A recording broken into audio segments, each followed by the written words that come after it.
Diaries of a Madman. By What Must I Do? Chapter 182. As soon as we touched down, I felt myself flood with life again.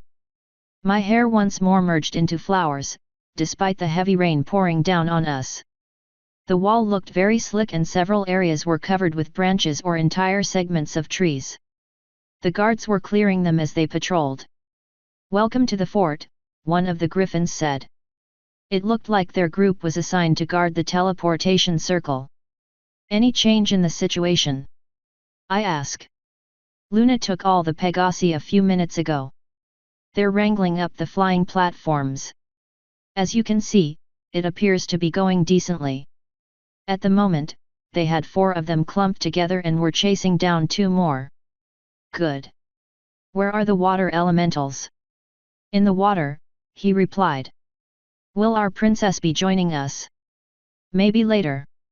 I didn't see any reason to drag her into this mess." "Understandable," he said with a nod. "In the absence of our captain, we are at your disposal. Twilight, do you think you could help Luna?" "I could probably start drawing the circle on the platforms while she wrangles them." "Can you guys ferry Twilight up to the platforms?" I asked. "She can keep the rain off you on the way there." "I can teleport," she said. "It would be no issue for one of us," the griffin said. "You need to save your magic, Twilight. Let one of these handsome fellows fly you up. Plus, they need to feel useful." "Very well." The griffin who spoke up nodded at one of his fellows. The dude took off and swept Twilight up, flying her out of our little bubble. "So where's Taya?" I asked. "Patrolling the wall with some of the pony guards and Kot." Speaking of, Kot seemed very unhappy when she arrived. "I'm sure she'll be fine. Do you have any way of contacting the waters?" "We don't," he said. "There is no need," Brooke said. "We are here." I turned around and sure enough, there they were. I crossed my arms. "What did you do to my fort?" "We gave it a moat, my lady," she replied, her eyes turning pink. "As always, we are happy to be of assistance. Your moat is getting a little too full. I want a fort, not an underwater maze." "We're working on that part. Work faster." "Where the hell is Char? Why isn't he helping you?" "Because it's raining," Flo replied. "So? Stand under a fucking shield or cover him with your sexy, nubile bodies. The sooner we get this shit fixed, the sooner we can rescue your sister and his brother. You know, assuming the traps didn't do us a favor. We would be happy to share a shield with you and our brother," Brooke said, grinning. "Shall we go seek him together?" "Who said I needed to be involved?" I asked. "I can't help." "Oh, but we need to stay in contact with you, don't we?" she asked. "That is, unless you want to become a host." "The only reason I'd have to contact you is if the rain stopped, because we're stonewalled until it does." "That is your only priority. When it stops, you'll either find me here or have contact with a host who's with me."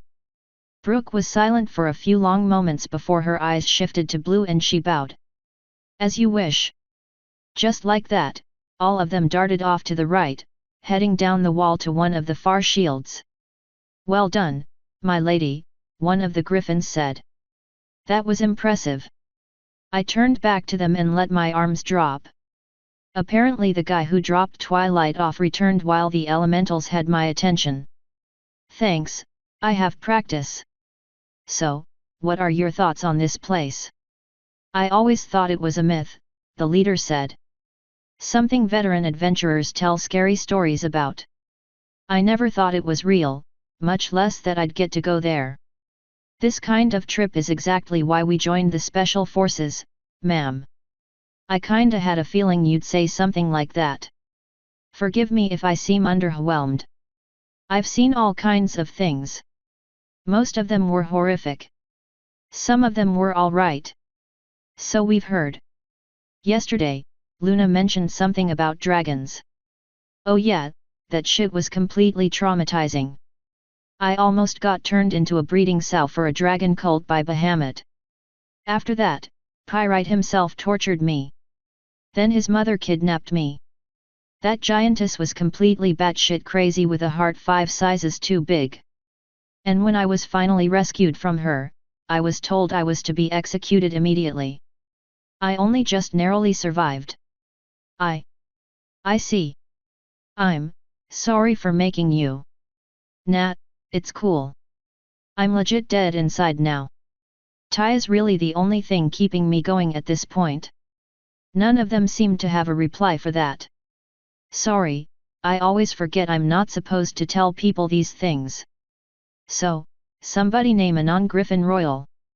Princess Cadance, one said, making it sound like a question. Didn't technically nail her, but she did watch as her husband fucked me.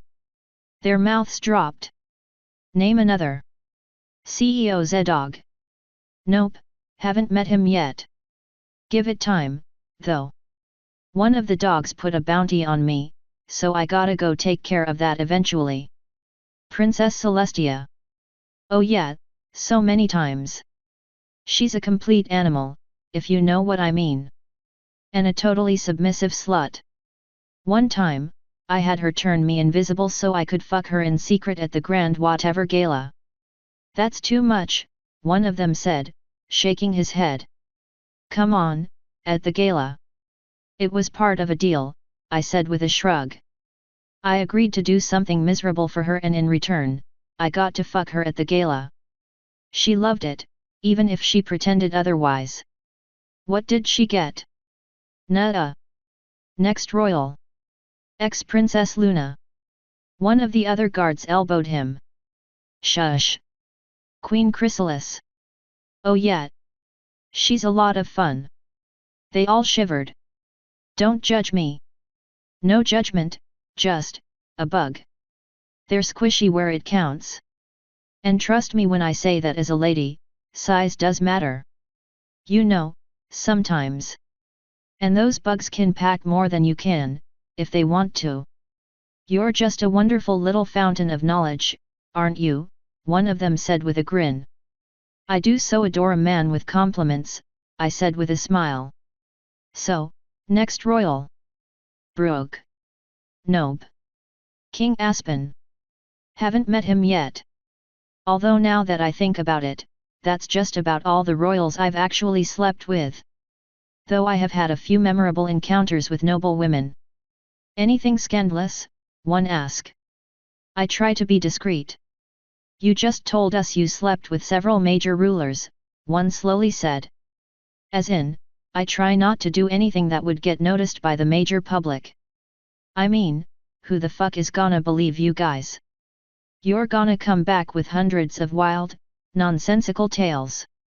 The instant you tell anyone I fucked Celestia at the gala, they're gonna laugh in your face and nothing you say will make them stop.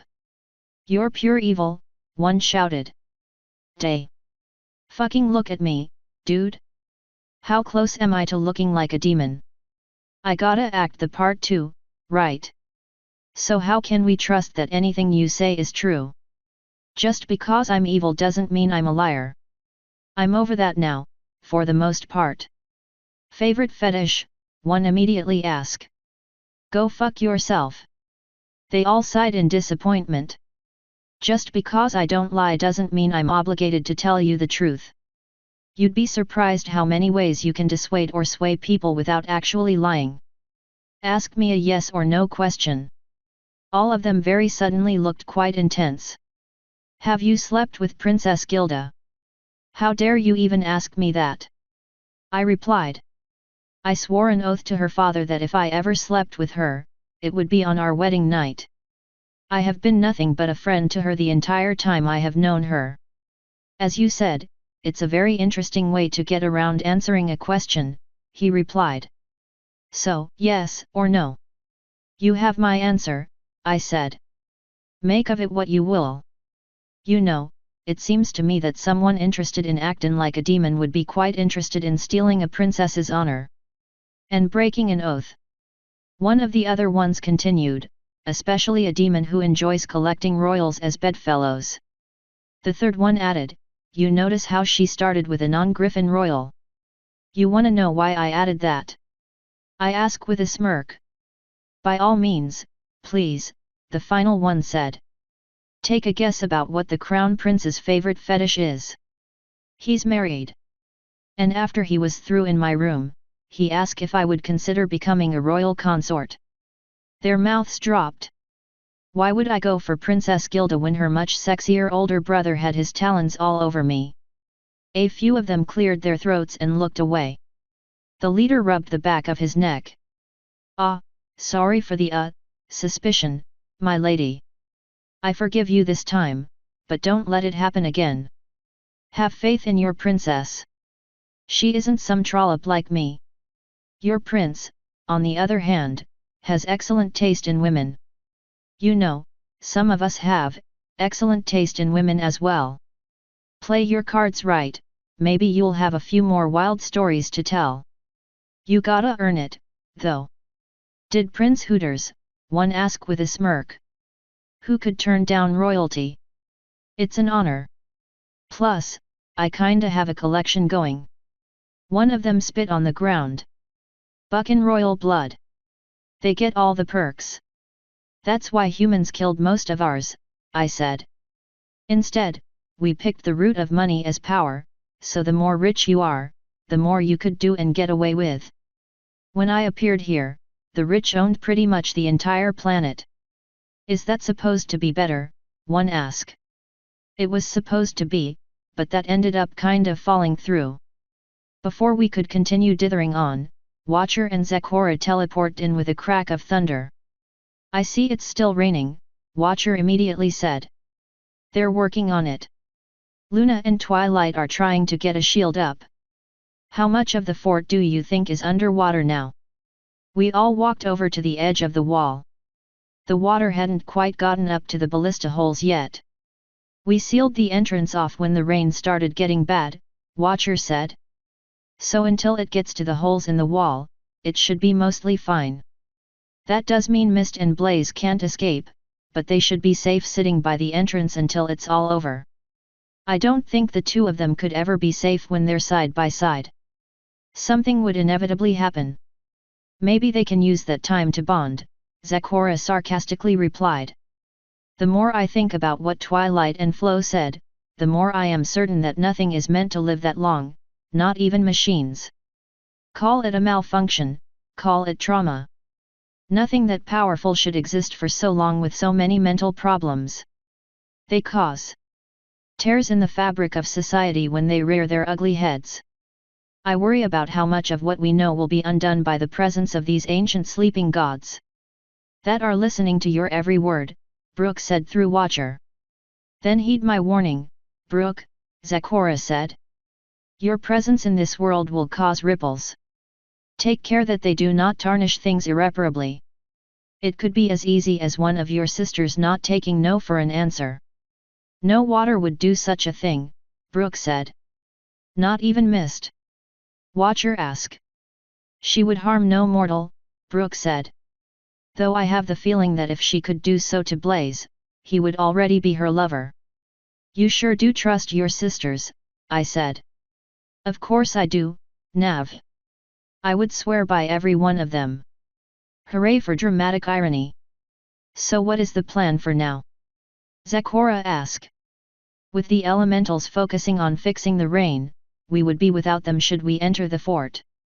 Which isn't necessarily bad, I said. I feel like we'd have a pretty decent chance with just us, no elementals.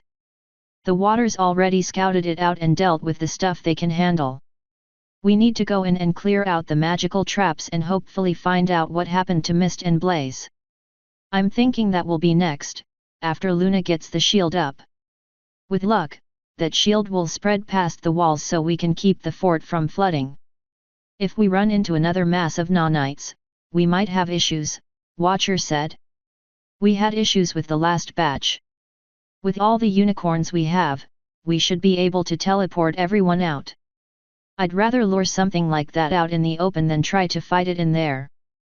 Then I'm all for it, he said with a nod. How many squads do you want? Just Sentinel's crew. We won't have much room to fight, if it comes to that, and I'd rather not risk too many people against mostly traps. With her squad, Taya, Kot, Twilight, and Luna, we should be fine.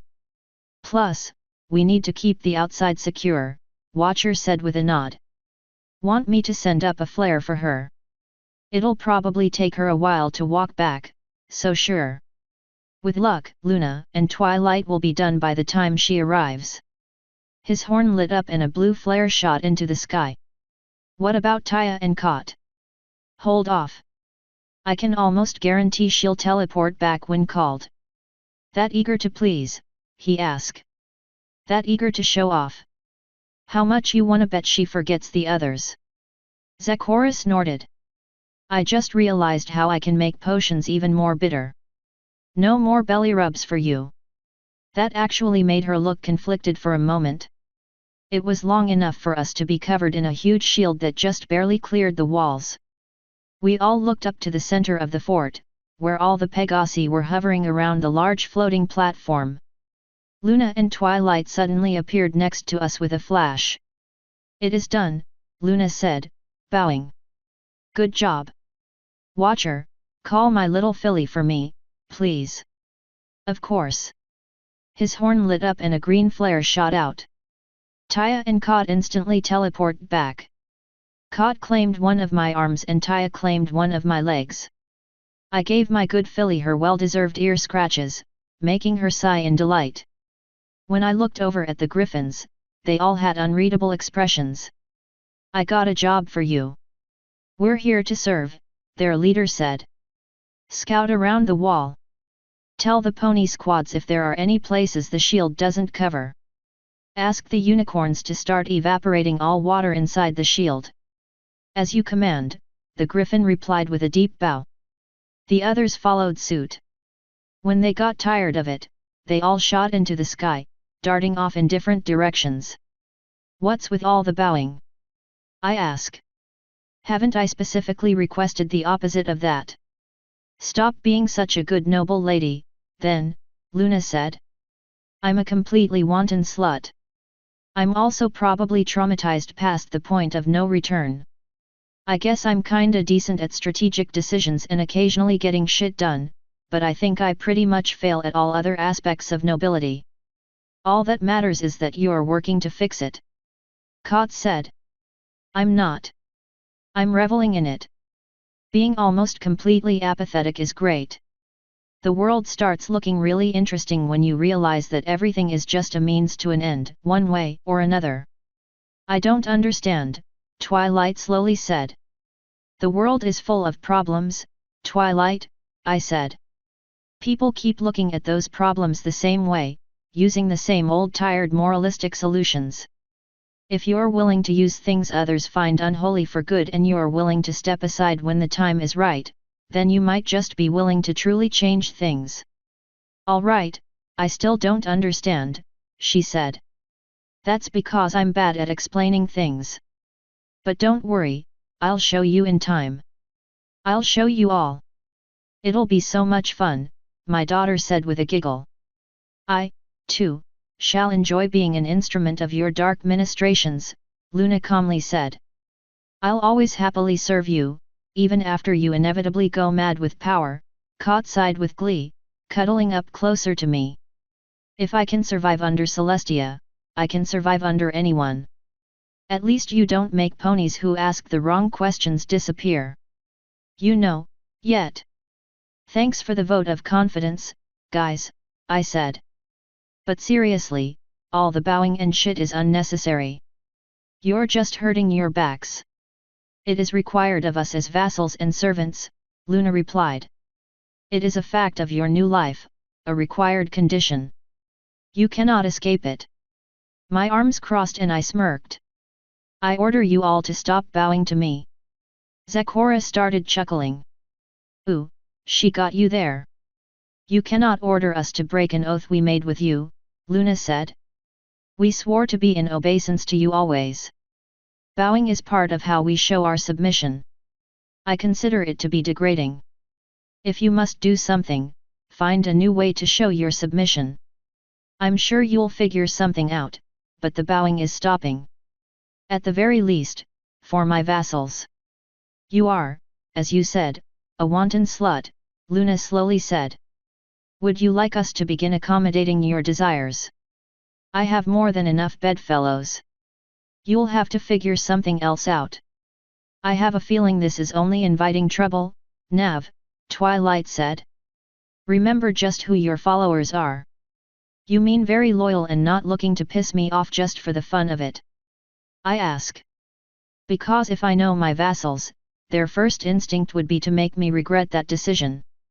Thankfully, they're intelligent enough to know that keeping their lady happy is considerably more important. So what's our next step? Watcher finally asked. Clear all the water on this side of the shield, I said. Then we enter the fort. The waters will continue working on the rain problem out here. The shield will hold unless it is completely covered in water, Luna said. We will need an exit plan, in that case. Teleport out or hide under a water elemental, Twilight said. A shield wouldn't protect you from that much water. You'd be crushed instantly. It would also likely destroy the bunker. I can't help but wonder if the elementals did this on purpose, Luna said. After all, we did not need their assistance much. They have not had a chance to prove themselves fully yet. Doesn't matter, because I'm still gonna be pissed that they caused this to begin with. Fixing their own mess means most of the anger is abated, but this is still a pretty major setback. It's not too late to take a more proactive approach, Luna said. Grant me use of the Pegasi and the Griffins. We will bust this weather. If it's still raining when we get out of the fort, that'll be our next step, I said. For now, to be honest, I'd rather go into the fort without the waters. Why? Cascade and Brooke both immediately ask. Because I don't want any of you to do anything stupid in our attempt to rescue your sister. I also don't want too many numbers. Like I said earlier, you guys have already scouted it out and handled what you could while avoiding the rest. That leaves the magical traps, which none of you are useful against. I wonder what Flo would say about that, Brooke idly mused. Probably something about how it's my choice, I said. Contrary to popular opinion, a host, especially an ex-host, doesn't have to share all the opinions of their elemental. She called you an idiot, Cascade said. Tell her to go fuck herself. She said she's going with you and that's final. What? Brooke giggled, which sounded weird coming from Watcher. She's already on her way. That machine is quite attached to you, Luna said.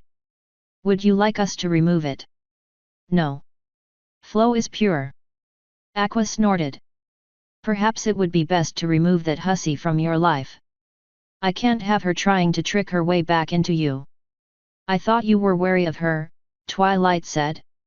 I reserve the right to change my mind. Start clearing the water. The sooner it's out of the way, the sooner we can move in. I could do it a lot better with the amulet, Mommy. Taya said. I pulled it out and tossed it over. Don't overdo it.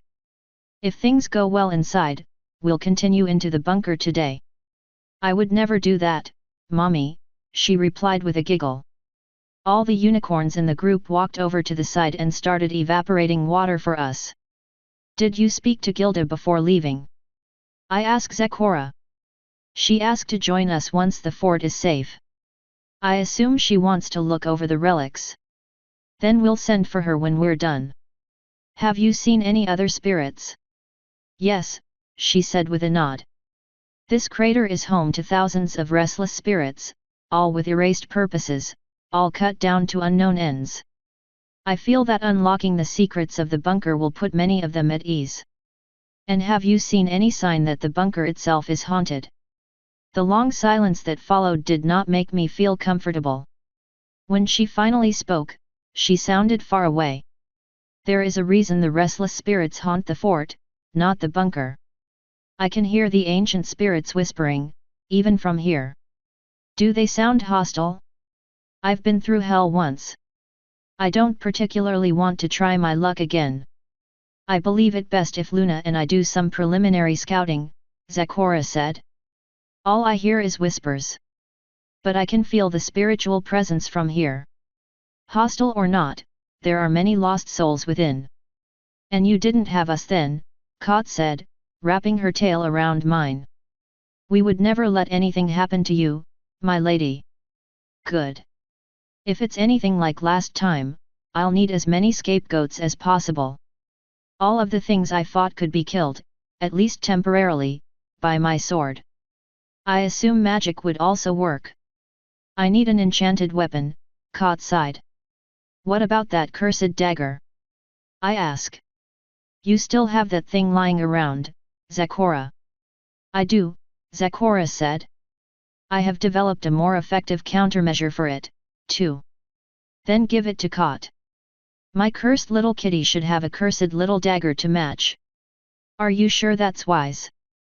Zecora asked. That dagger is dark and cruel. Just like me, Kot said, purring. It truly was made for my paw. Miguel also likely got that blade from Discord, Zecora said. We've already seen at least 2 of his curses. Do you want to risk more? I will take any risk in my lady's service, Kot said.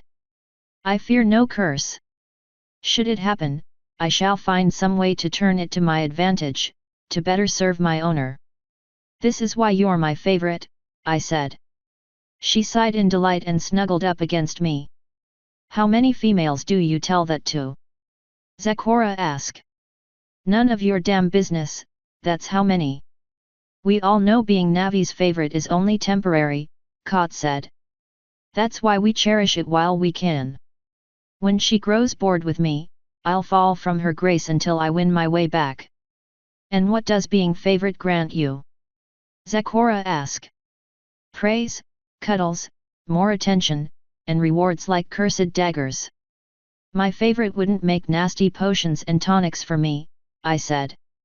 Your favorite is happy to do any little thing to please her lady, Kot purred, finally hugging me tightly. It doesn't actually require that, I hastily said. Kot has many talents. It would be a shame not to put some to use. You might be surprised at some of my talents, my lady, Zecora said. One might say I have friends on the other side. Spooky. Before we could continue, I got blindsided by a blob of water that resolved into a bright pink flow hugging me. Kot pulled away with a hiss. I thought you could use your favorite elemental around, Flo sweetly said. I certainly won't say no, I replied. We might need you to keep mist away from Blaze. Now back away from Our Lady, Luna said from behind me. I sighed. I'm not done hugging her, Flo said. I will let go when I am ready. Stop fighting for attention, I said. You're not in high school anymore. I am protecting you, Luna replied, stomping a hoof. And I am merely hugging my dear friend, Flo replied, beginning to braid my hair. Is the water clear yet? I asked. It is not, Luna replied. So how much longer do you want to be standing out here? I asked. She walked back to the other side and started evaporating water without a word. Are you sure that it is wise to let it so near your head? Zecora asked. Of course it's wise. It feels super relaxing. It's the perfect way to prelude plundering a dungeon. If we have time, I would be happy to do the same for either of you, Flo said, bowing her head toward them. I believe I know a way to help the unicorns, Zecora said. I will go join them. She walked off, rooting in a bag with one of her hooves. It seems the others truly distrust us, Flo sighed, finally turning blue. The knowledge that you could do anything to us is scary, I said. Especially after seeing what Mist did to Blaze. There are others that worry me as well, Flo whispered. It troubles me to know how deep the mistrust is among sisters, Kot said. It's for the best that few know, Flo said. You see how they treat us now. We're one big incident away from being pariahs. Then you should take care that such an event not happen, I coldly said. It is beyond me to police all my sisters, Flo said. If it were up to me, I would recommend having Brooke check everybody. She cannot lie to you and could tell you if someone was infected. That would alleviate some of the tension. That would be unethical, Cascade said. We cannot invade others like that. I'm inclined to agree, I said, though I hated myself for it. You can't go around forcing yourself on everyone. That would be wrong. You hear that, bitch? I didn't take everyone, Aqua said. Just Discord's little puppets. As you say, Flo sighed. It would be wrong to do that to any. And I am sorry for misleading you at the beginning, Nav. I saw a glimmer of hope for the first time and I still don't know how long. I took it, even though it was wrong. I understand, Flo. I know you are more than machines. You can make mistakes. You can change. It's not always for the better, but it's also not always for the worst. Indeed. I have behaved poorly in the past. That will change, going forward. I shall always be your loyal servant. Cool beans. She finally finished braiding my hair and tucked it into my cloak. When it was secure, she pulled back, bopped me, and then bowed. Cool beans to you as well, Nav. That's a good way of handling her bullshit, Sentinel said as she walked up. Throw it right back in your face. Do it, I said. I don't care. It'll catch on, even if you mock it. It's mimetic, I promise. So what are you shirking on now? Sentinel asked. I am waiting for the unicorns to clear the water so we can enter the fort. How did things look on the way here? We dried as we went. Thankfully, there wasn't much water. There's barely any room between the wall and in some cases, none at all. This was one of the exceptions. Then we'll continue around toward the gate once we're done here. When we get there, we'll clear as much as we have to in order to get inside. With your permission, my squad will continue forward and begin there, Sentinel said. With luck, we should be about done by the time you arrive. With you, it'll just be throwing a match into a pool of lava. As you wish. Be careful around the gates. We will. No one is in a hurry to get mind-jacked. All three of them bowed for a moment before continuing on their way. You aren't gonna get mad at them for bowing? Cod asked. I said no more from my vassals. I understand I can't change it for everyone. But to me, you are above everyone else but Taya. You swore to serve me and only me. As long as you remember that in all things you do, you have no need to ever bow to me. You honor us, Kot said.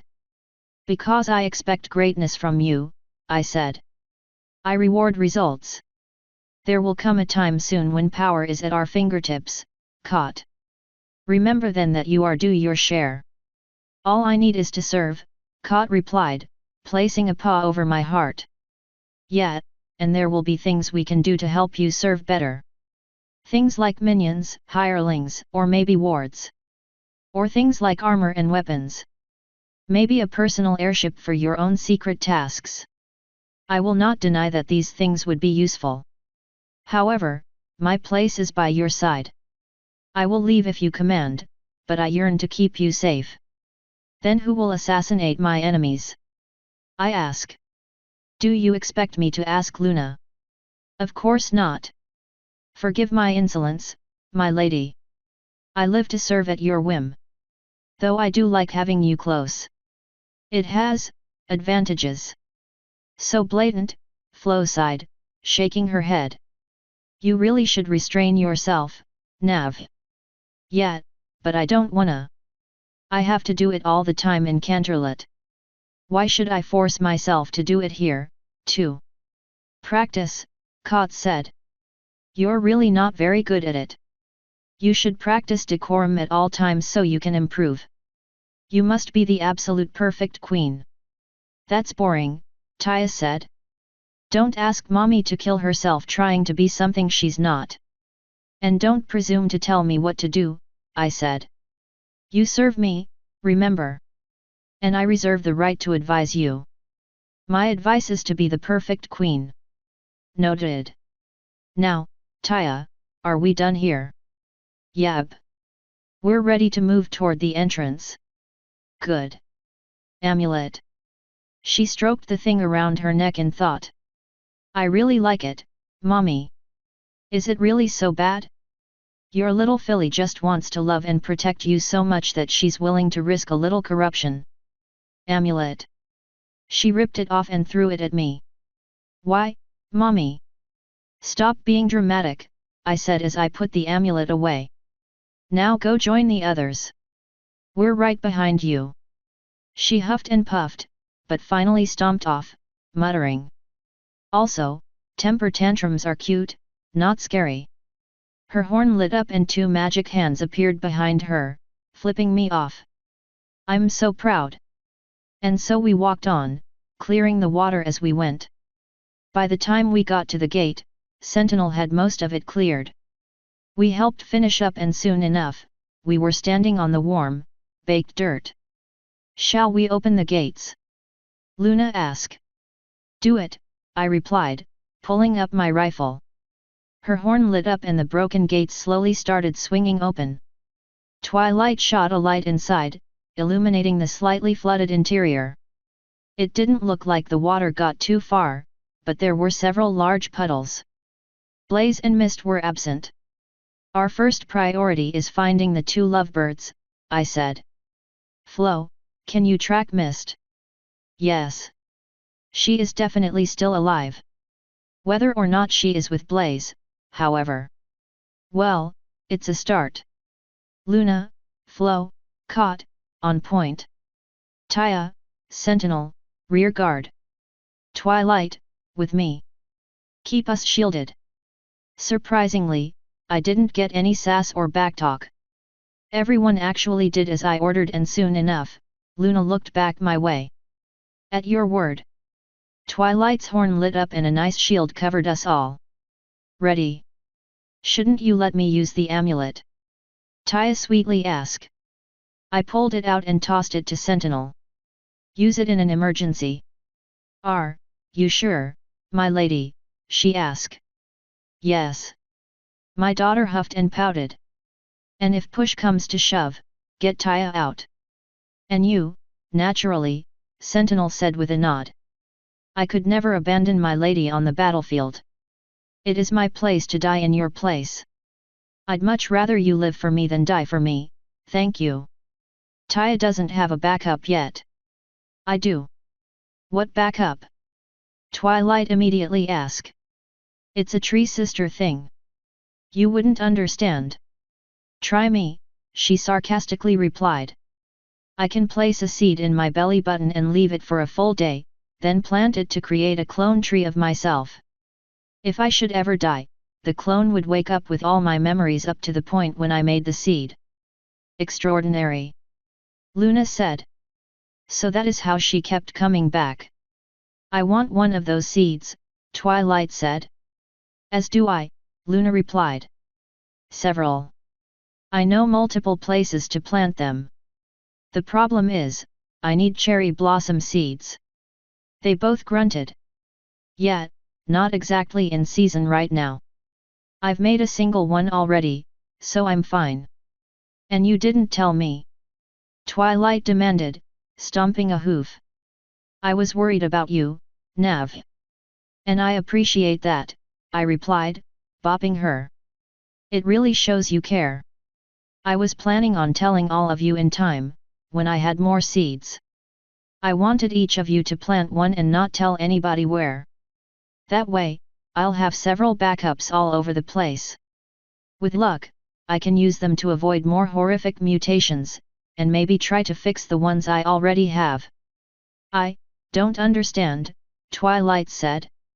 How can you use perfect clones to fix mutations? Start cutting until I get closer to perfect, taking backups as I go, I replied with a shrug. Maybe with enough surgery, I'll finally feel pretty. Twilight's expression shifted a few times before settling on horrified. What? I'm not living like this forever, Twilight. I'm sick of this dysfunctional body. It's freakish and horrific and completely uncomfortable. If I cut pieces off, something else will almost definitely grow back. It'll probably be tree-related, but if it somehow manages to be worse, I'll just reset. You can't just. You would be surprised what I can and cannot do, my little Twiggles, I said, bopping her again.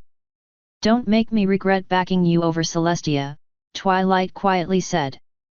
So let's get this expedition on the road, I said, pointing forward dramatically. I kinda wish I had a stool to lean on, but it's probably for the best that I didn't. Our group finally started moving into the fort. It was much cooler on the inside. Everybody's breath started puffing up. Should I heat the shield? Twilight asked. Not yet, I replied. The chill will keep us alert for a little while. And if we have to fight, we don't want it to be too warm. So who wants to place bets? Cod asked. About whether we'll find the elementals or not. Mist is still alive, Flo said. I will try my best to guide us to her. She is not moving, so it should be easy. I'm hoping she found Blaze. That might not be a good thing. And if she's not moving, she might be trapped, I said. We should proceed with caution. Because we weren't already cautious enough? Taya asked. When your life is at stake, no caution is too much, I said.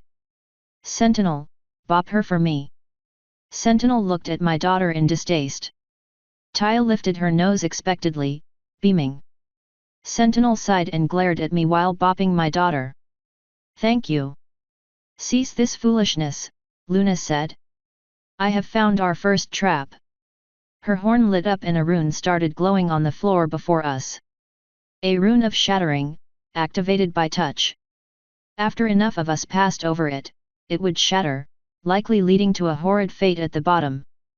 Crack it open, I replied. I want to know what's down there. Cod reached into a bag and pulled out a stone attached to a rope. What the fuck is that? Every adventurer's favorite tool, she replied. An all-around multi-tool. Watch. She gripped the end of the rope and threw the stone out onto the trap. The rune activated and the floor collapsed. Cod yanked the rock back before it could fall too far. We can use it to activate traps, clobber guards who aren't paying attention, distract guards with sound, and so much more. The best part is that it's completely disposable. The ingenuity of the cats never ceases to amaze me, Luna said. Cod gracefully bowed. Luna and Flo finally walked forward to peer in the abyss. Flo pulled back and tried to yank Luna away, but she teleported back. When both were clear, a wad of nanites about Flo's size shot out of the hole and slapped against the shield. Ice it! I shouted. Luna's horn lit up and a cone of icy chill shot out toward the machine. It slid off to the side and up the wall, then started trying to run. No you don't! Luna stomped down and the swarm yanked off the wall. Quickly, ice it! Taya and Sentinel darted forward and started hitting it with more ice. After almost a minute of struggling, the machine finally went still and then froze over. Flo, eradicate it. I have another idea, she replied. A machine this size would be much more pliable for my sisters and I. We should give it to them so they can try to revive it and learn from it. Cascade, send a few sisters to come collect this thing, but I want most of you to continue working on this storm. As you command, Cod said with a bow. Shall we press on? Luna asked. No. I'm not leaving this thing behind us unattended. For now, send a light down in the hole to make sure we got all of it, then find a way to cover the hole. If we have to run, I want an easy way out. Understood. Twilight, your assistance. The two of them fucked off to work on that. I looked at the frozen nanites, then at Taya. Take this thing out of the shield and cover it with your own. That seems unnecessary, Flo said as Taya rushed to obey me. Probably. But it's for the best. When it was secure, I nodded. I feel better already.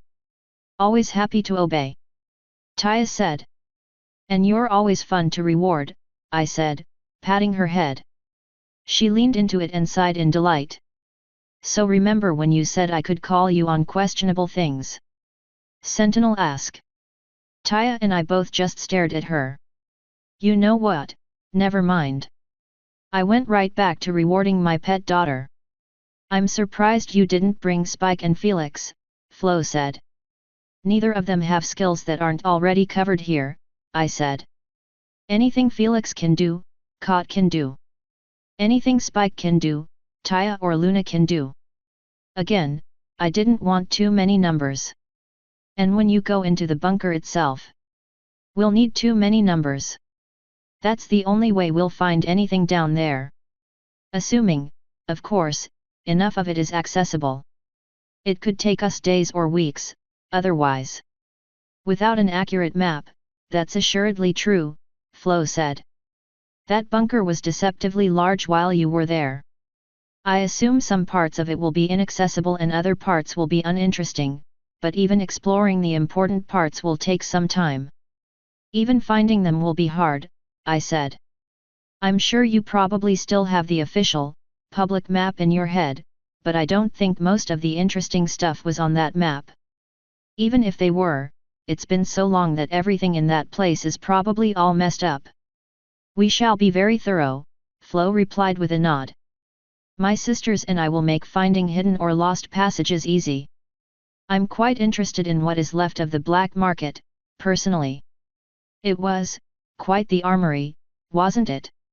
It also had a ton of seeds, medical supplies, cybernetics, and illegal technology, I replied. That'll be one of the primary targets. And the main prize? Luna asked. Anonymous slab, I replied. Another primary target is the vault from the Dream Machine. Why don't we use that to scout? Twilight said. I have tried, Luna said. The dome was impenetrable. I could not even get through the forest. It is defending itself. Bummer, I said with a shrug. So, how's the bridge coming? Finished, Luna replied. Her front legs shifted like she was about to bow, but she stopped herself. After a small grunt, she rushed forward to hug me with her wings. That is how I shall show my obeisance from now on. No, it's not, I said, backing away. Try again next time.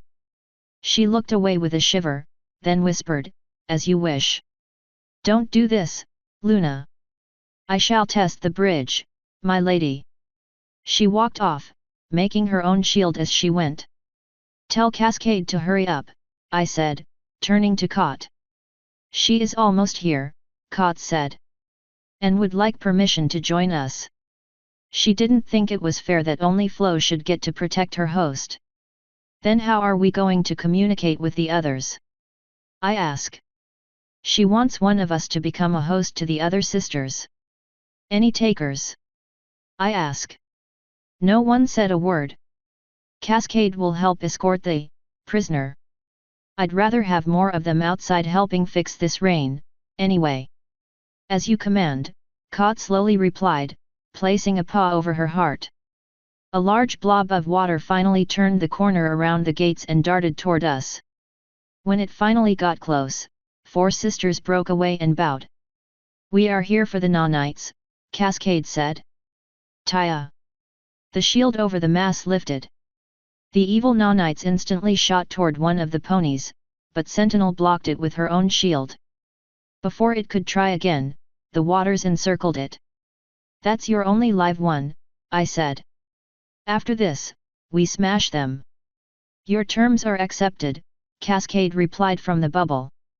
But should we crack the Nanites and find a way to disarm their network, we ask that you exercise restraint.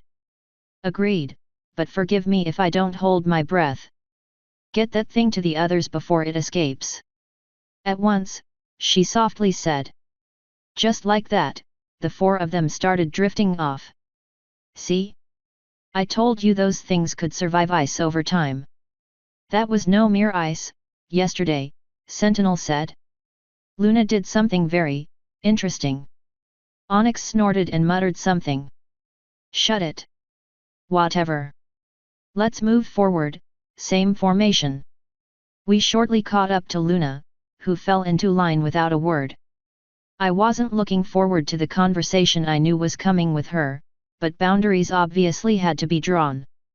Soon enough, we came to a large empty room with paths leading off to the left and the right. This appears to be a common area, Luna said, casting her gaze around. Why would brainwashed, mindless drones need a common room? I don't think this was a common area, I said. There's nothing here. I think this is where the big blob of nanites was. There don't appear to be any traps, Kot said. Which way is mist? To the right, Flo replied. And so is Blaze, judging by the fiery footprints, Sentinel said. They were faint, but they were definitely going right. What did the scouts find that way? I asked. More traps and what might have been a lab, Flo replied. It goes all the way around the fort. All the rooms are fairly narrow, but long. I looked behind us, to the left. And that way? Housing, we believe. Brooke and Aqua believe it is where the guards slept and possibly trained. If there are any holdouts, they'd likely be there, I said. I'm hesitant to leave the entrance unguarded. Watcher is moving his command center there, Kot said. He'll meet with the elementals. They'll keep an eye on it for us. Then we push on, I said. To the right. Sentinel, stay vigilant.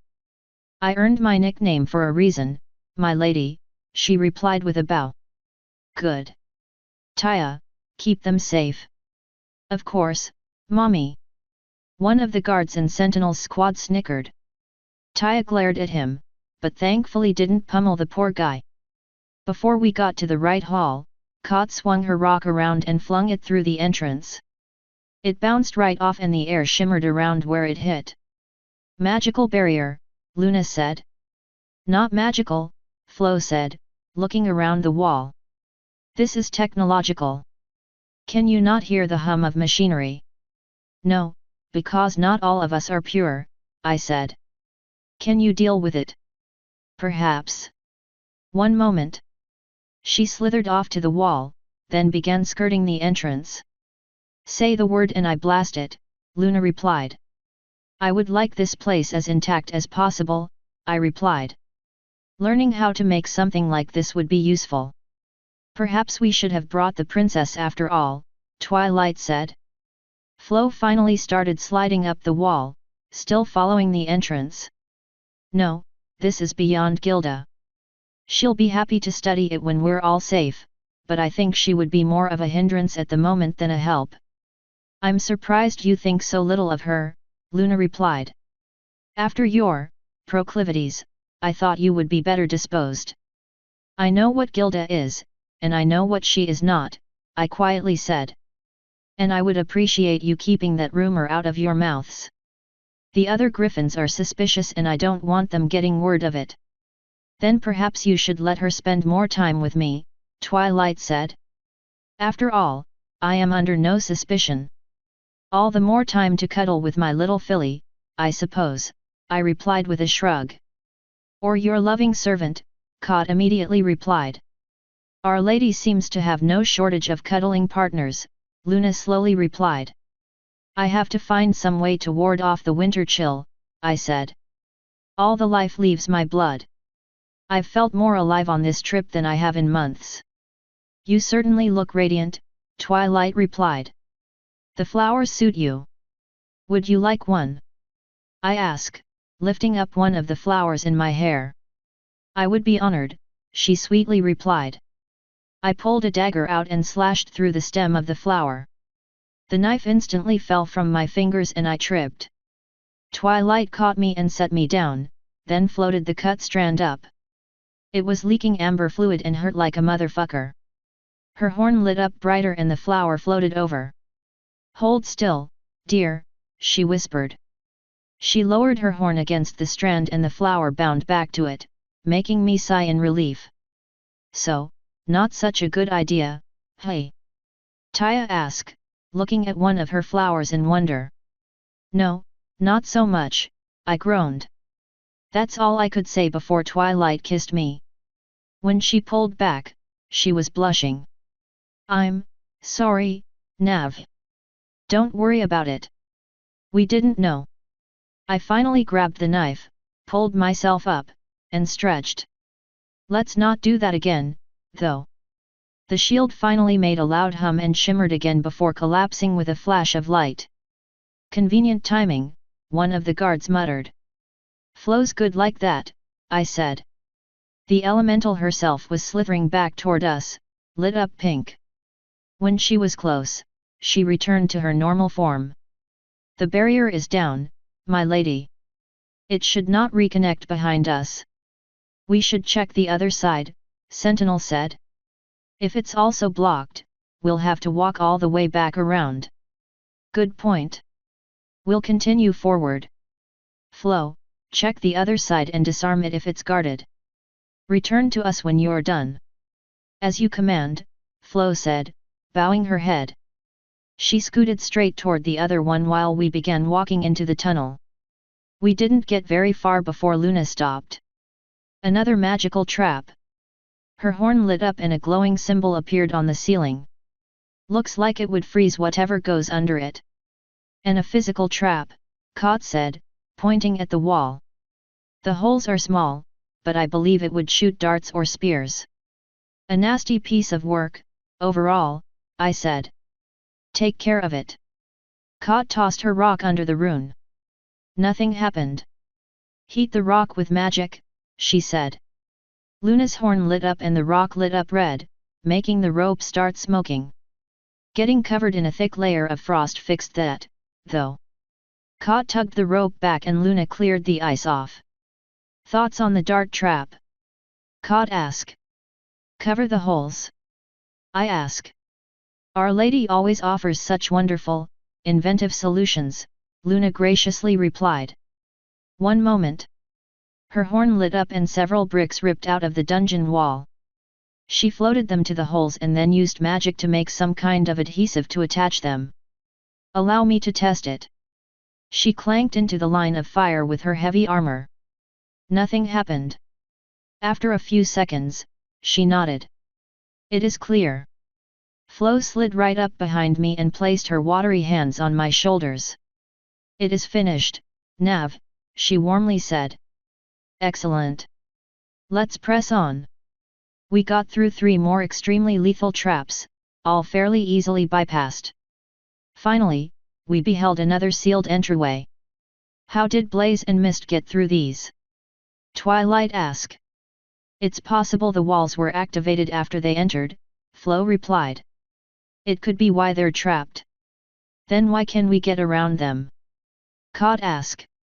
Because I have more knowledge of human machinery, Flo said. I have all the knowledge in Nav's laptop in my head. I know how to disarm these shields. To demonstrate, she slid right up to it and started climbing the wall. When she got to a certain point, she flashed and the shield dropped. And you thought we didn't need an elemental, Cascade smugly said. First, need is a strong word. Second, not just any elemental could do this, given that Mist and Blaze are trapped. So what does being pure entail? Flo asked from next to me. I've done some pretty impure things. Don't worry about it. Let's check this room. The laboratory, Luna said as she walked in. It continues for some way. The rest of us followed behind her and finally beheld the long room in earnest. Sure enough, it went as far as we could see. There was all kind of lab shit that I really don't care enough to list. Gilda's gonna have fun in here, I said. You give her all the best presents, Twilight sighed. Hey, you're free to have fun in here, too. After we clear it. There's no telling what half of this shit does. And there are traps all over, Flo said. Both magical and mundane. We must be careful moving forward. Then let's get started, I said. 3 groups. On the left, Luna and Sentinel's squad. In the middle, Kot and Twilight. On the right, me, Flo, and Taya. Search for traps and disarm them when you find them. Be wary of the lab equipment. Everyone got back into the new order, spreading out across the room. When we were all positioned, I nodded. Forward. Mist is still fairly far away, Flo said as we started moving. We'll pass several bends before we get to her.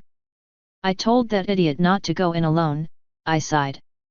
And I warned him I would hold it over his head literally forever. Try not to gloat too much, Flo said, turning light pink. As amusing as it can be to tweak his pride, I fear he might attack if provoked too far. What a drama queen! Spoken from lips of the true queen herself, my daughter sweetly said. And if I say it, you know it must be true. Kot cleared her throat. It can be difficult to concentrate on finding traps while there is talking going on. Good thing I have such a skilled team, I said. I did shut up, though. After all, I very much wanted that skilled team to stay alive. In lieu of talking, I started looking around. The chances of me spotting a trap was low, but the lab equipment was neat. Most of it seemed to be agriculturally based. A lot of the samples were exotic fruits, things I've never seen. If I had to guess, I'd say they were from the forest.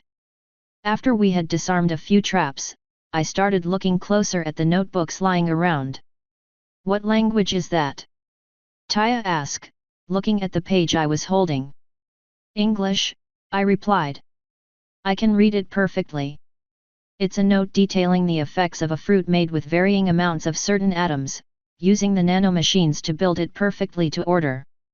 It seems they had everything out there under their control down to the atomic level. Does it say how? Flo asked, extending to peer over my shoulder. No. There wouldn't be a manual for that. All those things were controlled by the same mind. To be honest, I'm surprised they bothered to keep notes. I have a theory, Felix suddenly said. Everybody jumped and turned to him. Where the fuck did you come from? I demanded. I followed, my lady, he replied with a theatrical bow. If I am to earn an equal share, it is only fair that I do equal work. Flo, give him a cursory one-over. Don't rape his mind or anything, just check him. As you command.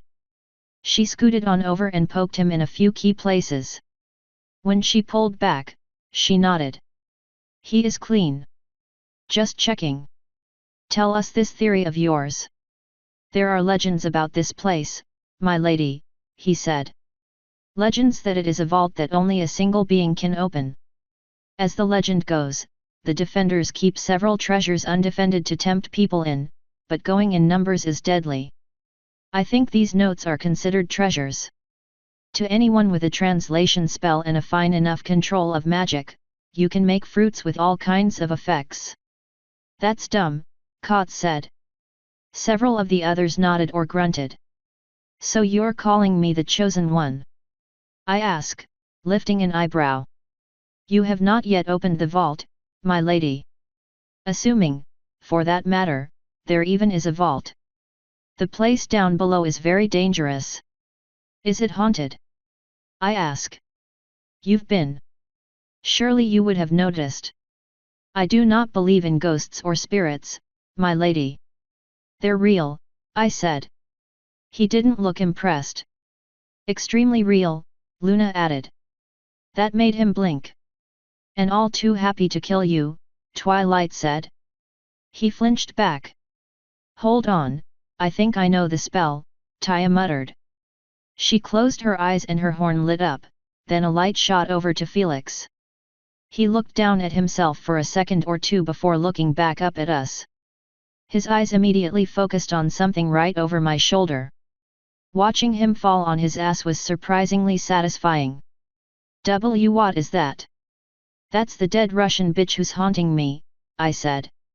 She attached herself to my soulless body after I went through the last human bunker, which was so full of evil ghosts that I almost did not survive the journey.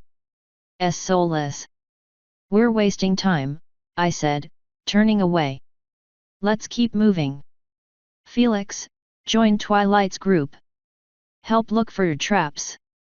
Cot rankled at the unwanted help, but thankfully didn't say anything. Felix shut his trap and joined the line. They all continued hunting for traps, while I started falling behind, looking further into the research.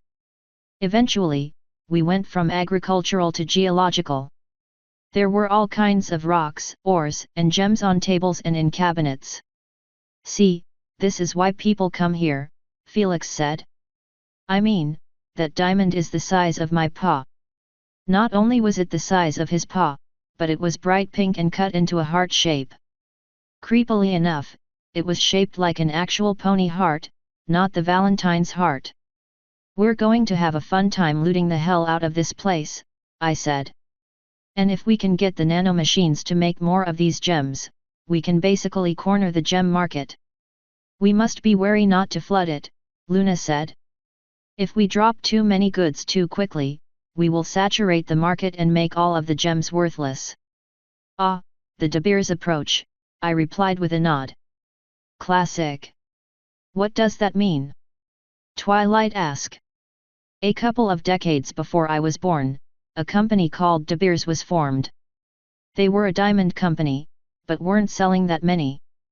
So they used a massive ad campaign to invent the concept of using a diamond to propose for marriage.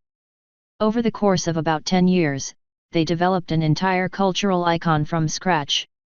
After that, they started buying out other diamond companies and stockpiling massive amounts of diamonds in warehouses to artificially inflate their value by releasing only a few every year.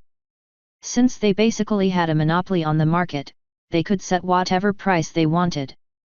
The more I learn of your world, the more I understand how you were so jaded and broken when you arrived in Equestria, Luna softly said. This world hasn't exactly been a walk in the park, I sarcastically replied. I suppose not. That shut everyone up again for a few minutes, until Luna stopped and stared at one of the tables. Those are blood gems of immense power. How could you tell? Felix asked. Look closely. You can see the small swirls. Sure enough, when I got close enough, I could see what looked like swirling mists in the gems. If you have been around them enough, you can also feel them. It requires using many, though. Flo, check them for your traps. She slid on over and ran her wet fingers over all of them. As far as I can tell, they're clear. Cascade, tell Watcher to prepare a loot area, I said. We're going to start teleporting out very high-value goods, in case we have to abandon the fort due to rain. It is done, Cot said with a nod.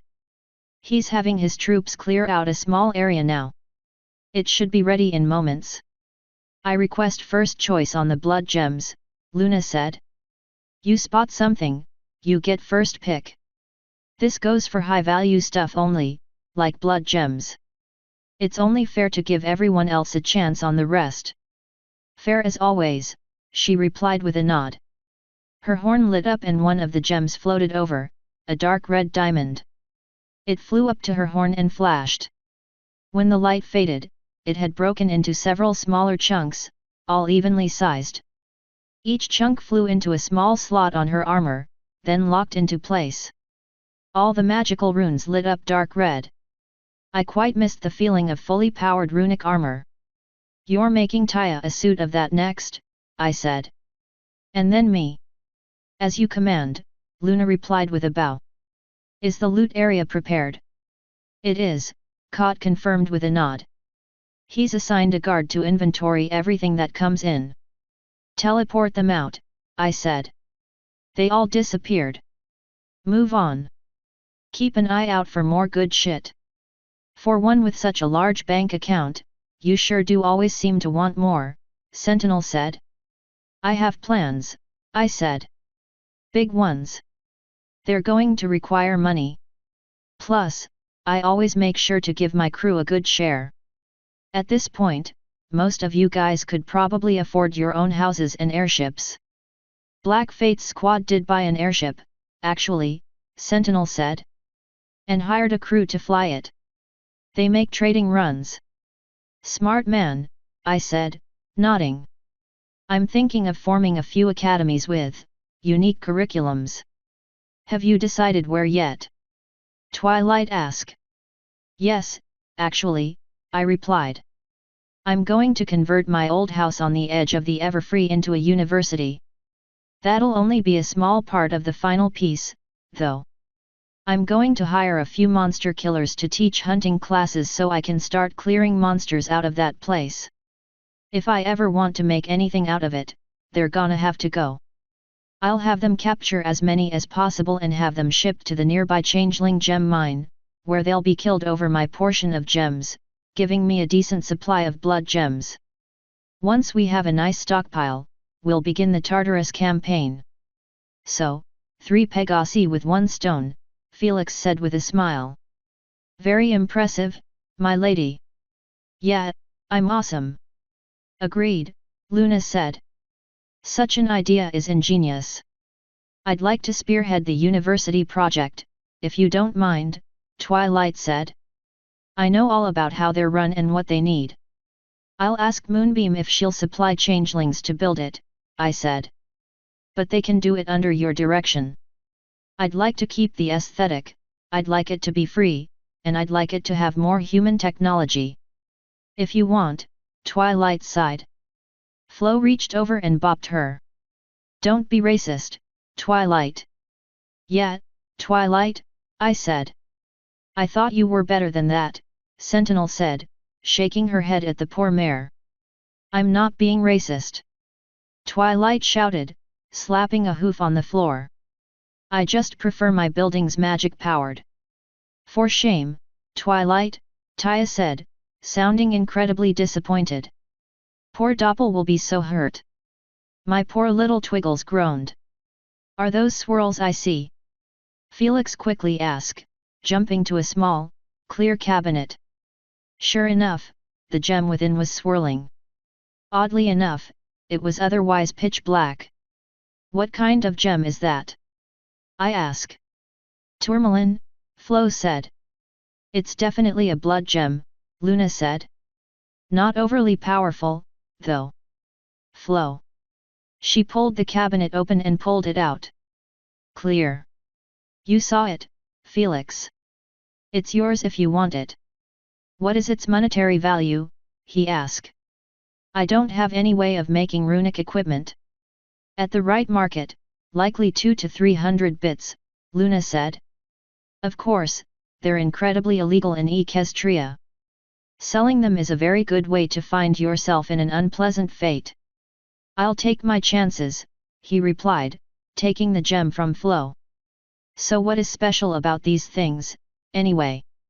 They contain the souls of whatever creature is slain on them, Luna said. They're popular among dragons because they give an extreme strength boost. They're popular among some mages for the same reason. Oh ho! I wonder what died to make this. Something weak, likely, Luna said. It is not powerful, which is why the price is so low. Still strong enough to be valuable, but nothing compared to the others. But it will make a good souvenir, if nothing else. Nobody could contradict that, at least. We continued once more. Twilight still looked annoyed, so I knew we had done our job well. Everybody immediately noticed the next batch of blood gems, since they all lit up when we got close. I cast a detection spell, Twilight said. I figured that would make it easier.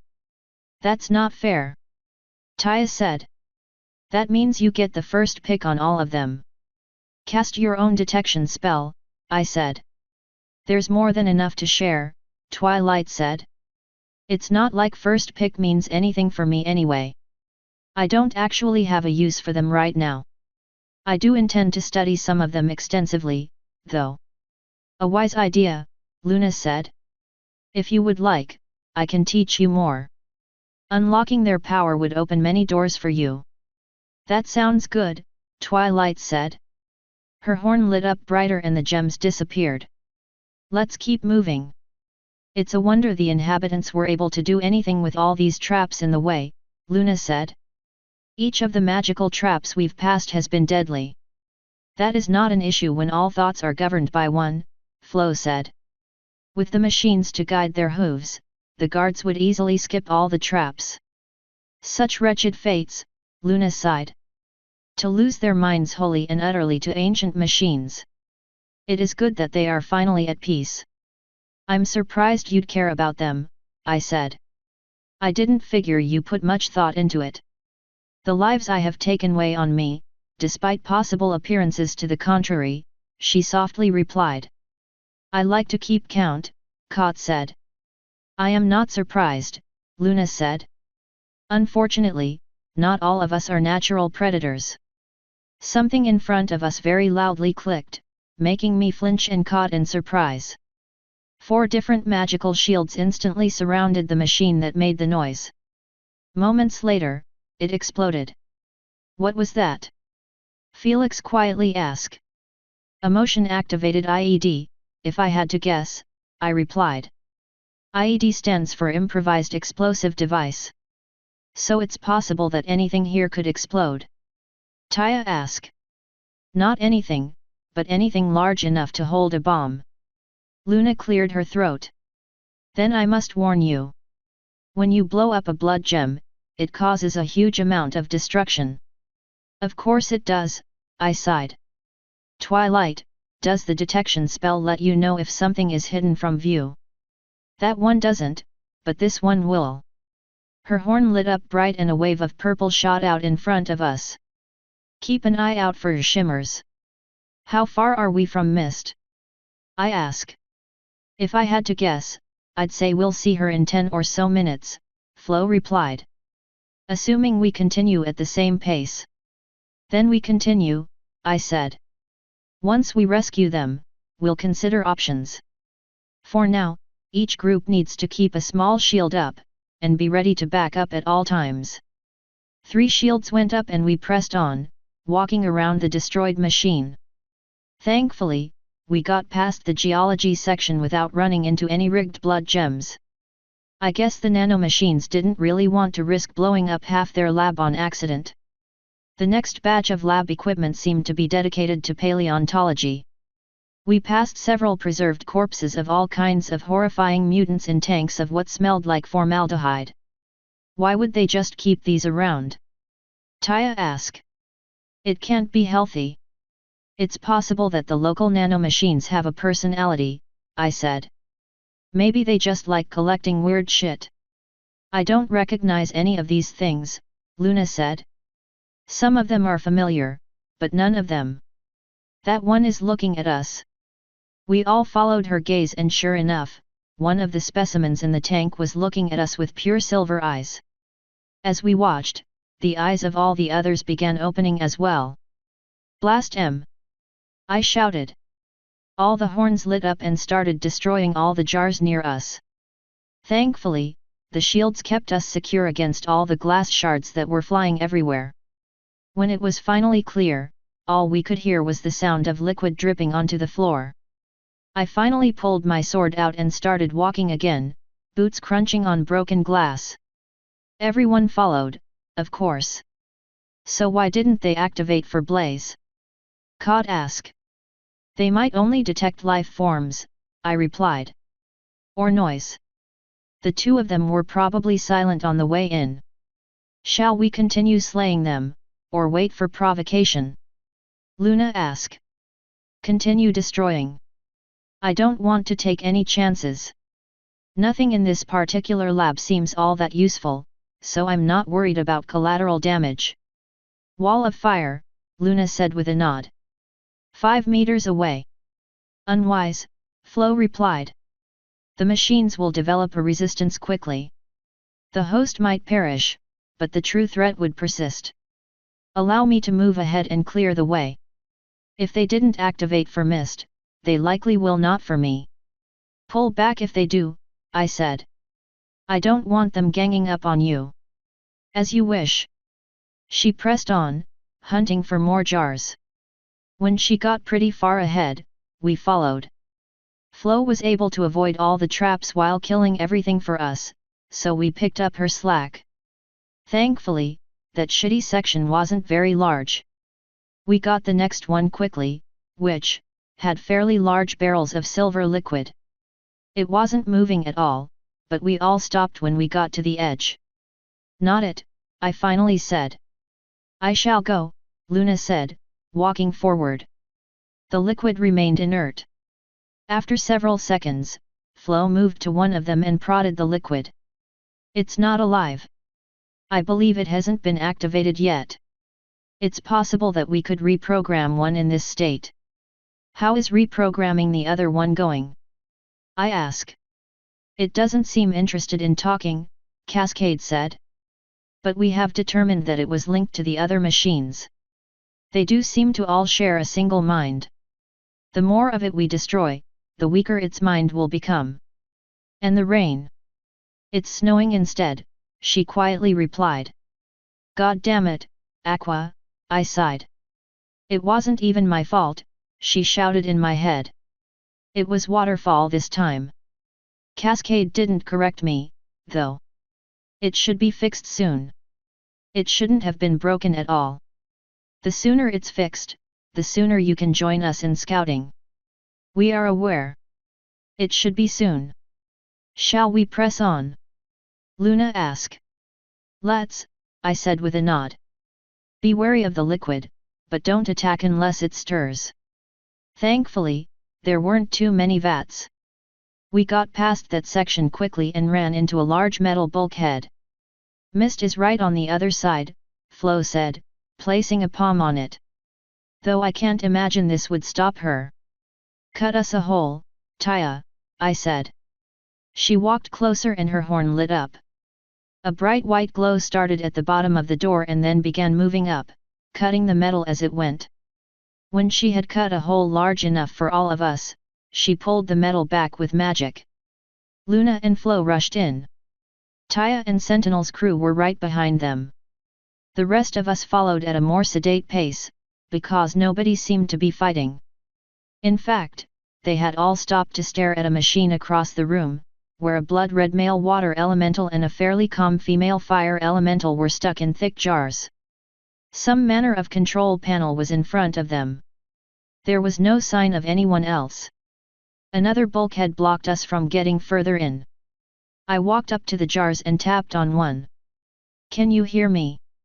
I asked. The water elemental started yelling and banging on the glass. I couldn't hear it, so I assumed they couldn't hear us. When I turned back around, Flo was studying the control panel. What do you think this machine does, Flo? If I had to guess, I'd say it either changes the gender of elementals or it changes the type of elemental. Apparently the water elemental I was tracking was this male, who I assumed to be Blaze. Can you undo it? I would like to open it and confirm my theories first. I would also like to know who or what did this to them, so we can be on the lookout. Then find a way to open the pods, I said. Everyone else, continue pressing on. Flo and I will stay here and catch up. Are you sure, my lady? Cod asked. Yes. We know whatever did this isn't behind us and it's definitely not in this room. Push forward, find it, and kill it. As you command, Luna said. She walked up to the bulkhead and pressed her horn against it. The entire thing instantly shattered into chunks of rust. She swept them aside with magic and continued on. The others followed. Thankfully, this control panel seems simple, Flo said. Come take a look. I walked over next to her and found that all the buttons were labeled in English. From the look of it, her guess about swapping their types was right. Shall we open it? I pressed the release button. The glass jars shuddered for a moment before slowly lifting. Blaze oozed out and Mist tried to step out, but fell on her face since she had never walked on her own feet before. So our theory is that this thing changed your types, I said. Is that accurate? It is, Blaze coldly replied. And you're going to swap us right back. Fair enough, I said. Get back in there and we'll try to figure this thing out. It shouldn't be hard. But I can cuddle him so much more easily like this. Mist said. Well, once I learn how to stand. Then I can easily overpower him. Flo, help Mist into the chamber, I said. Blaze snorted a bubble and slid back into his. Flo dragged a complaining mist back onto her pad. As soon as Flo was clear, I pressed the close button. So now the fun part begins, I sighed, looking at the rest of the buttons. There weren't that many and all were labeled, but the choice still wasn't obvious. Allow me to take a look inside, Flo said as she placed a hand on the panel. Some of her water slid between the buttons and into the actual machine itself. After about a minute of dithering about, she nodded. I have it. Just like that, she pressed one of the buttons. The machine started making a horrific whirring noise before a hose covered the tops of both jars. When they were locked into place, the jars slid open and both elementals started getting sucked inside. Once both were finally gone, it clanked a few times before spitting fire into one side and water into another. Blaze and mist started taking form again as the machine worked. The whirring finally stopped when they were both complete, then the jars sealed and the hoses retracted. When the machine was completely still, Flo pressed the release button again. So how was being a water elemental? Flo asked as the jar pulled up. Awful, Blaze said. And you will not tell the others. Whatever, I replied with a shrug. Mist, join your sisters on the surface and help them stop the snow. Blaze, come with us and help us clear the rest of the fort. I would prefer to stay with my beloved, Mist said, turning slightly pink. You're needed more out there. We won't be able to go into the bunker itself until the weather stops being retarded. Go, sister, Flo said. I will guide the young ones. It's not fair. You always get the fun assignments. That's because I'm pure, Flo smugly replied. Now hurry along. The others will want to know you're both okay. Mist sighed and gave Blaze a longing gaze. He did his best to ignore it. When she got tired of it, she slid out the way we came in. So what did this to you? I asked. Several groups of nanomachines, Blaze said. They ambushed me and put me in the jar. When they also captured Mist, they turned the machine on. Around half an hour or so ago, they all left the room going both ways and activated the metal doors. About when we encountered the first group of machines in that trap, Flo said with a nod. They were reacting to our arrival. Which means they've prepared more traps up ahead, I said. Let's catch up with the others. Blaze took point. I followed behind him, hand on my sword. Flo brought up the rear. The next section of the lab was full of chemistry equipment. There were all kinds of chemicals on a shelf that lined the far wall. Thankfully, each one was labeled. So when are you going to start mocking me? Blaze sarcastically asked. Oh, I'm not, I said.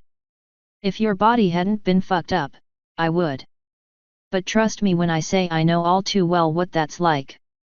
It's not a fate I would make fun of, nor one I'd hold over your head. I suppose you, if anyone, would understand, he slowly replied. Have you thought more on my offer? To help regrow my limbs? Yes. With me and Char, they should grow back in a matter of weeks. I have considered it, I said. And I might take you up on that offer shortly after we get back to Canterlot. I'm done with this bullshit. That made Aqua giggle. Don't be silly, Navi. You're all mine now. Sharing is caring, bitch. Say the word and it will happen, Blaze said. The two of us owe you at least that much. You know, at least. Waters could accomplish the same thing, Flo said. Though it would take more of us to do it as quickly. If you could trust any of those things in your head again, that is, Blaze huffily replied. At least some of us are pure, Flo smugly said, placing her pink hands on my shoulders. Purely manipulative, Blaze shot back. I think somebody's grumpy that he was saved by a water elemental. I was saved by Navarone and her crew. You just happened to be tagging along.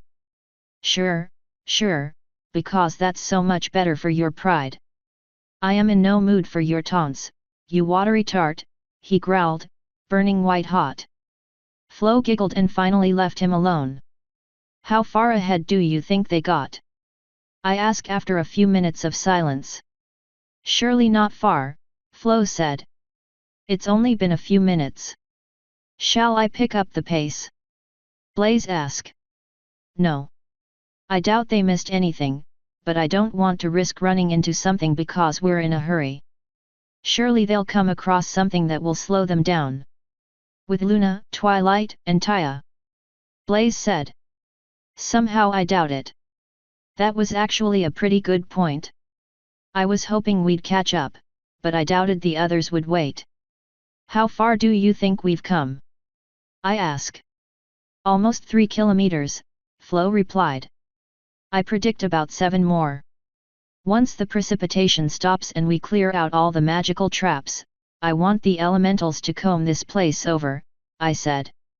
Along with a few of Watcher's squads. I want every inch of this fort searched. Those other machines could hide anywhere. We'll be happy to oblige, Flo said. My sisters are quite interested in unlocking the secrets within. Of course, we have to know the fort is safe before we can proceed. With luck, we can find a way to disable the shield and get the ships in closer, I said. I'd like the extra support. My sisters didn't see anything like a control panel for a shield within, Flo said. But they may have missed it. They were in somewhat of a hurry. I'm starting to wonder if the others are, too, I said. We should have caught up to them by now. Shall we finally start to hurry? Blaze asked. I'm sure that there are no magical traps in our way, I said. I'm not sure there aren't any nanomachines hiding somewhere in our way. I don't want to hurry through this place until it's been thoroughly pacified. Until we're sure it's safe, we need to tread carefully. Perhaps you should not have ordered the others ahead, Blaze replied. I figured you wouldn't want them knowing your predicament. He didn't have a smart-ass reply for that. After another few minutes of walking, Blaze lifted a fiery hand. Body ahead. Not one of ours. Looks like the waters missed a few defenders, I said. Unsurprising, Blaze snorted. The body was a fairly sizable minotaur. His entire rib cage had been ripped out, along with most of his organs. Flo, check it for nanomachines. She slid up to it and poked it a few times. It's clean. I advise we pick up the pace. If they run into more, they might need me and Blaze to stop the nanites. I imagine they'll be fine, but if there are defenders ahead, I'm not missing out on the action. Let's speed it up. Flo swooped in behind me to lift me up. When I was secure, she sped off, easily sliding between the equipment. Blaze began sprinting, throwing everything out of the way. Thankfully, none of it really looked all that valuable. Before we could really pick up much speed, a group of 3 more giant minotaurs and a unicorn teleported in. Flo threw me at the unicorn before I could react and Aqua snatched one of my daggers out, using it to slash the unicorn's throat so deeply that her head almost fell off. I proceeded to fall straight into the floor and slide face first into a bench. By the time I shook the pain out of my head, Blaze had brutally destroyed the minotaurs and Flo was dragging a group of nanites away from my feet. When she finished them off, she pressed a hand against my face and the pain went away. It appears my sisters missed more than a few defenders. I brought my ring, I said. Next time, let me use that instead of throwing me. To be honest, I'm surprised you reacted quickly enough, she replied, handing my dagger back. Coulda nailed the landing better, though. When I put the knife away, she hauled me back to my feet. So, back to going slow. Hell no. I'd rather not get caught flat-footed and magically defenseless again. Let's catch up as quickly as possible. And with that, she picked me back up and we continued. Before we got a few meters away, I pulled myself up to her shoulders and drew a throwing knife. I never thought I'd be a battle mount, she said. You're certainly not a comfortable one. She melted into Celestia's shape. How's that? Much better. The next group to teleport in had 1 unicorn, a teenage dragon, and 3 wolves. The knife left my fingers before the light from the teleportation was gone, slamming straight into the unicorn's throat. He managed to teleport away, leaving the others to fight. The dragon immediately squared up and started huffing. Blaze jumped in front of us, absorbing the blast as it came. The 3 wolves darted around the distracted elemental and pounced up at me. Flo surged up around me to stop them, but one slid right through her, ripping me off her back and dragging me to the ground. It was all I could do to keep the thing's biting mouth away from my face and neck. When I finally got my feet up to kick it back, I managed to pull out a dagger before it was right back on me. Even with a dagger slammed to the hilt in its belly, it still kept trying to get at my face. Thankfully, I pierced the spine and killed its back legs, so I was easily able to push myself away from it. Before I could get up and finish it off, Blaze crushed its torso with his flail. TCH, she can't even protect you properly. The Nanites and the other wolves combined, Flo replied as she started eradicating the machines pouring out of the dead wolf. They were able to get through me. We're not going to get anywhere at this rate, I sighed, yanking my knife out of the wolf. Unfortunately, it had been partially disintegrated by the machines. God damn it, this was my favorite dagger. I'm sure Jack will be happy to make you better ones, Flo said. Actual daggers, not oversized short swords. Mostly disintegrated or not, I wasn't going to leave a Naga weapon behind. I slid it away and remounted Flo. Shall we? As we continued, I used a small thing of twine to bind the dagger to the sheath, so it wouldn't slide out in combat and so I wouldn't be tempted to try using it again. When it was secure, I drew another throwing knife. Your aim with those things is impressive, Blaze said. I had a really good incentive to learn. At the time, a whole lot of very pissed off cats were trying to shove swords in me. Since I had no clue how to actually fight, keeping people well away from me was pretty important. And you did not think to use your time training with a real weapon, he asked. Oh, I did, I replied. My choices of trainers were my rapist or a completely and terrifyingly psychotic serial killer. I chose to practice throwing knives instead. I am beginning to understand more and more of your personality, he slowly said. Flo giggled. It's amazing what happens when you take the time to actually talk to others. He didn't bother replying. We heard the sound of fighting before we actually saw our group. At the moment, they were surrounded on both sides by several unicorns flinging spells and Naga wielding some very unpleasant-looking weapons. Their unicorns seemed focused solely on defense and were blocking just about everything my group was throwing at them. The upside is that the Naga were incapable of getting through Twilight's shield. I put my knife away and slowly drew my sword, trying to be as quiet as possible. Blaze and Flo were completely silent as they crossed the distance, so the enemies had no idea we were there until Blaze brained 2 of their unicorns with a flail and Flo started absorbing another. The others were too far away, so I jumped off her back toward the last 2. At that point, they finally realized we were there and teleported away. That left the Naga in between us and the others, but without the unicorns to defend them, Taya and Sentinel quite literally tore them to pieces. Flo started mopping up the machines that oozed out of the bodies while Blaze and I pressed forward. As soon as I got to my filly's side, I pressed my hand on her back and said, "Teleport us behind them." Her horn lit up and the 2 of us appeared on the other side of the group. Their attentions instantly turned toward us, but she blocked the Naga with her own shield and started slinging magic at the unicorns. Now that they were surrounded, they tried teleporting out. All 5 of them seemed to phase out for a moment before reappearing with a fizzle.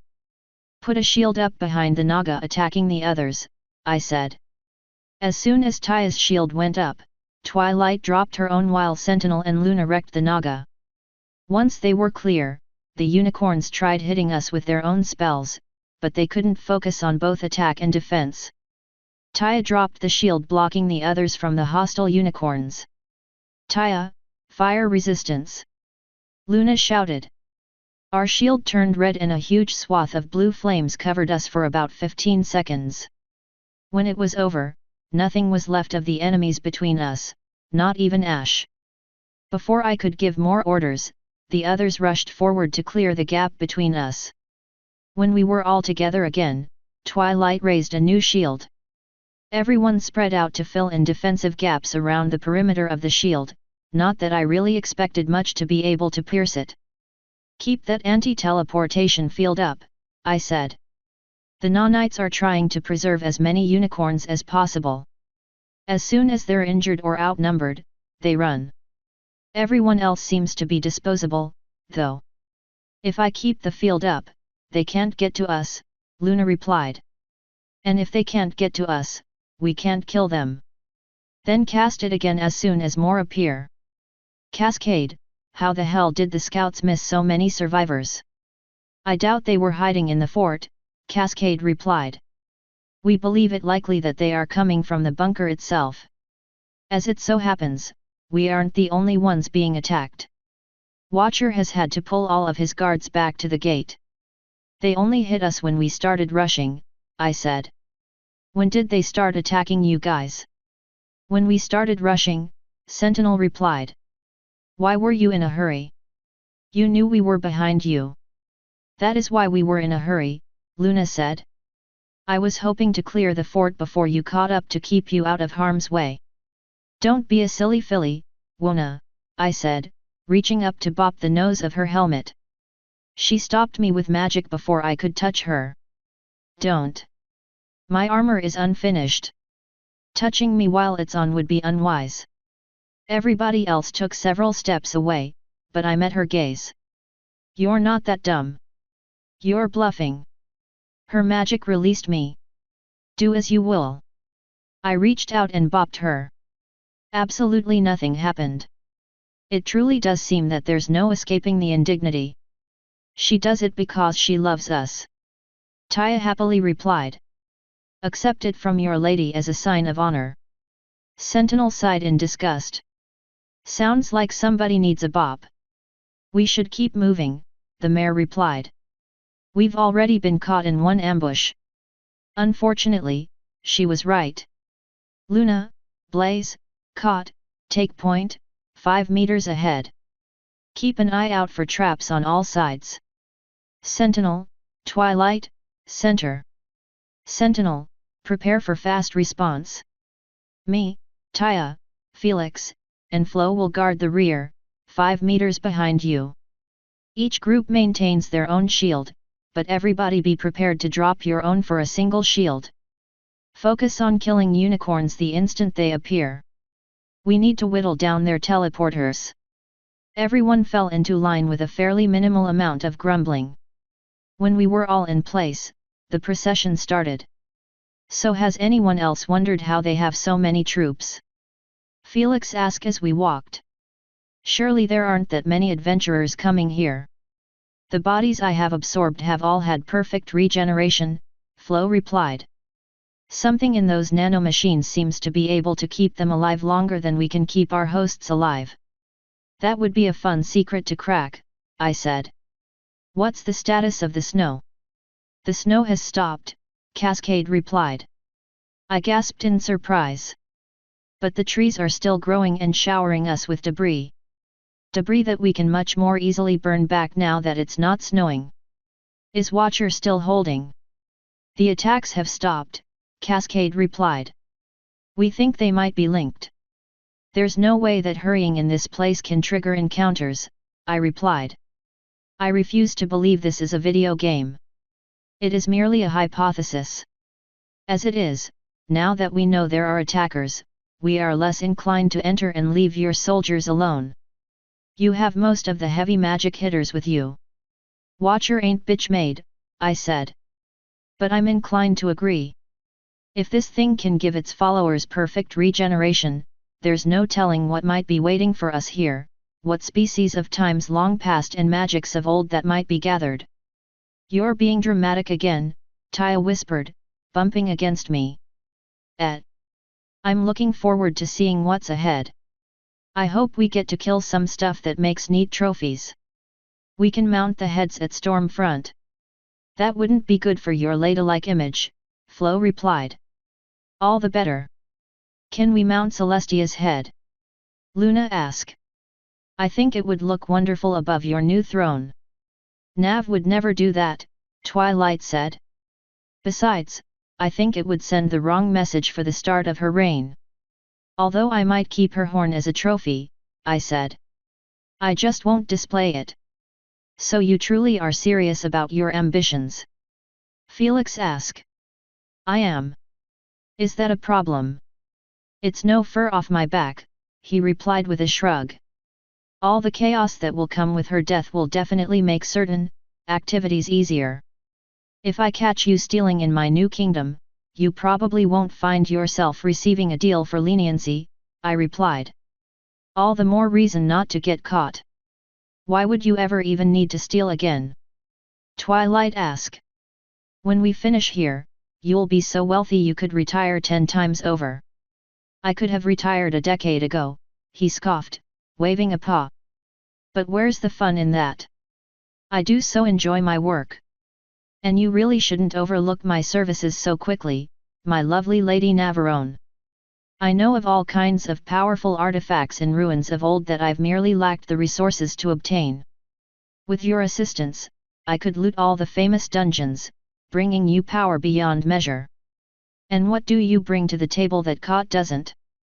I ask. Sanity, for starters.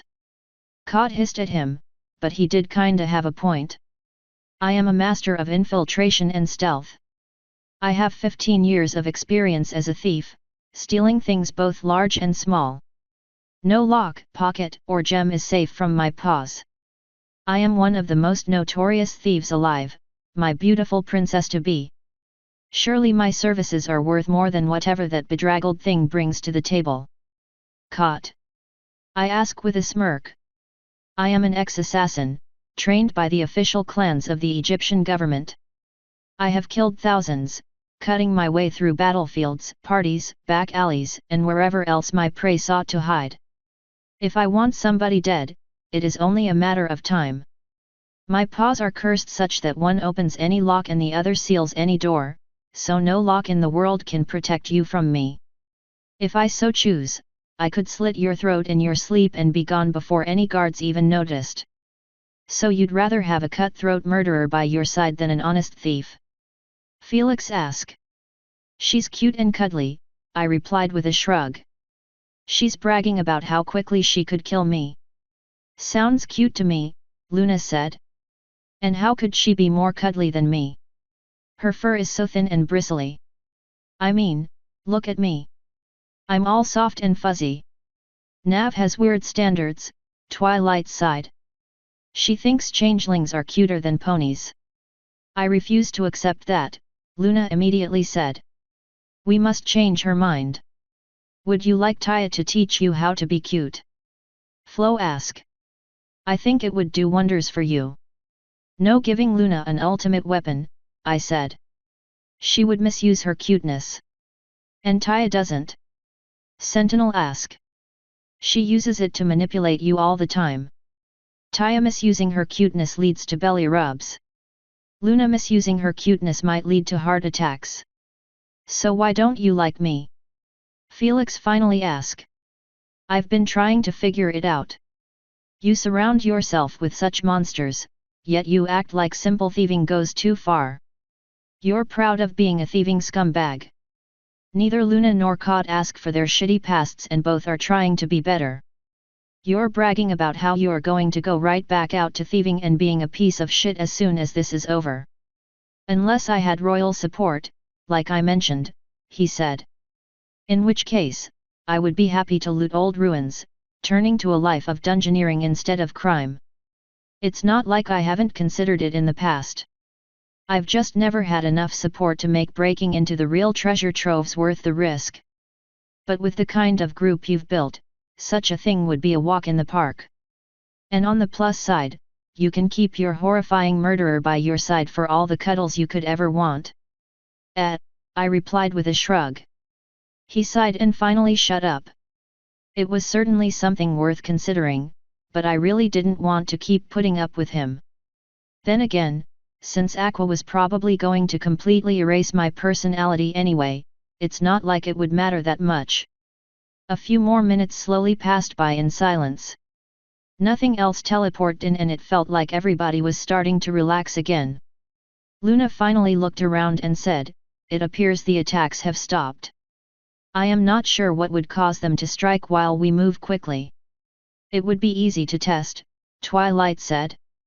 "We can just send a group forward quickly, then support them if they're attacked." "But it also risks getting Watcher attacked," I said. "I wonder if it would also happen if anyone on the wall moved quickly," Flo said. "Cascade, warn Watcher," I said. "We're about to do an experiment." "One moment," Kot said. A second later, she nodded. "He is prepared. Luna, take your group and hurry forward. We'll follow at a slower speed and catch up if you get attacked." After taking a few seconds to gird themselves, her group picked up the pace. When they got about 30 meters away, a group teleported behind us. As soon as my squad spun to face them, another group teleported in front of Twilight's team. The group attacking me was nothing but 5 unicorns, who all immediately started slinging magic at Taya's shield. "Back up!" I shouted, gently tugging my daughter's tail. We started backing away from the attackers, toward Twilight's shield. I didn't know what they were fighting, but we'd be a lot more effective with fewer shields. Since none of their unicorns had a shield, I finally pulled up my rifle and shot one of them through the face. He tumbled to the ground and one of them threw a shield up. The other 3 continued trying to overwhelm us, but we finally linked up with Twilight and fell under her shield. Even with Taya slinging magic on one side and Sentinel slinging it on the other, we didn't seem to be getting anywhere. Every time the enemy's shield got weak, another unicorn would take it over, keeping them secure. Finally, a red glow caught my attention. I looked back and saw that Sentinel was wearing the Alicorn amulet. She smiled grimly and her horn and eyes turned pitch black. A gross miasma shot forward, seeping right through the shield of the unicorns in front of her. They started melting where it hit them. When 2 were nothing but twitching masses of flesh on the floor, the other 3 teleported out. With that side clear, she turned her attention to the other group. Instead of using the creepy melting spell, she drew my sword and threw it straight through both shields and into the face of the unicorn holding the shield. Taya immolated the remaining 3 before they could escape or put up another shield. "Well, I guess that confirms that," Twilight said. "Take that amulet off," I said. "Gladly," Sentinel replied, shivering. "I never thought I'd be powerful enough to cast that spell." "What was it?" Taya asked. "I've never seen a spell that could so easily go through shields. It's one Watcher told me I wasn't allowed to share. I think I'll be following his advice and keeping it to myself." Taya pouted for a few seconds, then looked at me expectantly. I ignored her. Flo was already policing the bodies, so that wasn't an issue. Luna's group was on their way back. It didn't seem like they had been attacked. They got to us right as Flo slid my sword back in its scabbard for me. "So it seems our theory is confirmed," Luna said. "Splitting up and rushing seem to be causes for assault. Possibly from all sides, instantly, with no warning, and with no indication of what might be attacking you," I said, crossing my arms. "And with absolutely no way of knowing how many enemies might be left.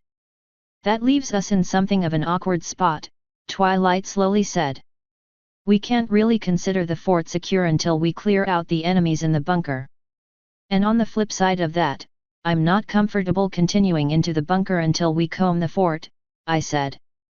"I don't want to leave any hostile groups of nanomachines behind us." "We might not have a choice," Flo replied. As Twilight said, teleporting an elemental doesn't seem to be possible. However, teleporting a host is a non-issue. If enough hostile hosts teleport in, they could drop off a group of machines. Then they could teleport out and repeat the process. "Is there a rune combination that would block teleportation permanently?" I ask. Or at least, until the rune was erased. I'm not sure, Luna said. One would assume the circle of protection around the fort would stop them from teleporting in at all. They're under the same circle, Twilight said. They can teleport all they want inside it. If we can't figure out a way to keep them in their fucking hole, we might as well pull back right now, I said. There's no reason to bother clearing this place if they'll just pop right back in when we leave. There is no shame in falling back, Luna said. I am eager to see what lies ahead in this fort, but I am just as eager to delve into the bunker. We could continue whittling their numbers down, Blaze said. If we plan properly, we could trigger ambushes and quickly eradicate the attackers. If that is our plan, we should pull back and consolidate first, Flo said. It would be wise to have more of my sisters when we try fighting. I'd rather defend a fixed position than run into ambushes any day, I said. We pull back. I'll take control of the defense up top. Luna and Blaze will each pick and lead a team pushing into the fort, triggering as many ambushes as they can and clearing traps as they go. When the fort is clear of traps, we'll regroup and discuss options. I would prefer to stay by your side, Nav, Luna said. You might need your battle mount. And I would prefer not to have to repeat myself, but here we are. Let's start falling back. Much to my surprise, everyone obeyed with no more backtalk or sass. Luna decided to float me onto her back before we could get too far and everyone took up positions around us. Honestly, it felt awkward and slightly condescending. So what happened to asking permission before magicking me around? I ask. Perhaps giving you rides is how I'll begin showing obeisance, Luna replied. I can think of nothing else that more aptly showcases my submissiveness. Nope, try again next time, I said. I don't want a ride every time you feel like showing off. I would probably never get to walk. What's wrong with that? Cod asked. You would be as safe as possible. My daughter couldn't bump up against my leg and I couldn't give her ear scratches as needed. Plus, you couldn't cuddle up against me. You are not making this easy on me, Luna sighed. I have faith that you'll endure, I replied, patting her on the neck. Surely you can come up with some non-degrading, convenient way of expressing loyalty that everybody around you won't find awkward and uncomfortable. That didn't seem to merit a response. After a few long quiet seconds, Blaze snorted a plume of flame. Have you ever wondered if you should perhaps temper your speech? Yeah, I did, I said. But then everybody complained that I was lying all the time because I didn't want to hurt anybody's feelings or cause any conflict. So I decided fuck it, might as well tell the truth. If they're going to be pissed at me anyway, what's the point in lying? I mean, sure, there are times when it's convenient not to say everything that's on your mind, but bandying words and spouting nonsense platitudes just gets dull. Diplomacy is a very important virtue as a ruler, Luna quietly said. And in the end, honesty triumphs. After all, you catch more flies with vinegar than honey. That's not how the saying goes, Twilight said. The saying is fucking bullshit. Put out apple cider vinegar in one bowl and honey in another and I guarantee you the flies will go straight for the vinegar. We used to have fruit flies all the time because my parents were shitty. My sister and I would cull them with vinegar in a bowl with some soap in it to break the surface tension. We'd kill them by the hundreds. That's awful, Sentinel whispered. No, it wasn't. Fuck those things. I'm glad we killed them. I meant, never mind. After about a minute of silence, Twilight groaned. Ooh, you did it again. You used a really sad or awkward thing to shut down a conversation you didn't like.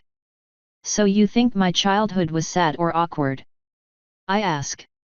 Yes. And I think you use it and other sad things to your advantage to change the subject all the time. I'm sorry you think my contributions to conversations are attempts to kill it. If you don't like talking to me, I'd be just as happy to stop talking entirely. For some reason, that made Taya giggle. Guilt is another method you use, Kot said. Fine. And just like that, I shut up. The conversation continued, but I stopped paying attention entirely. Getting out of the fort took a lot less time than marching into it. The lack of traps and barriers helped with that.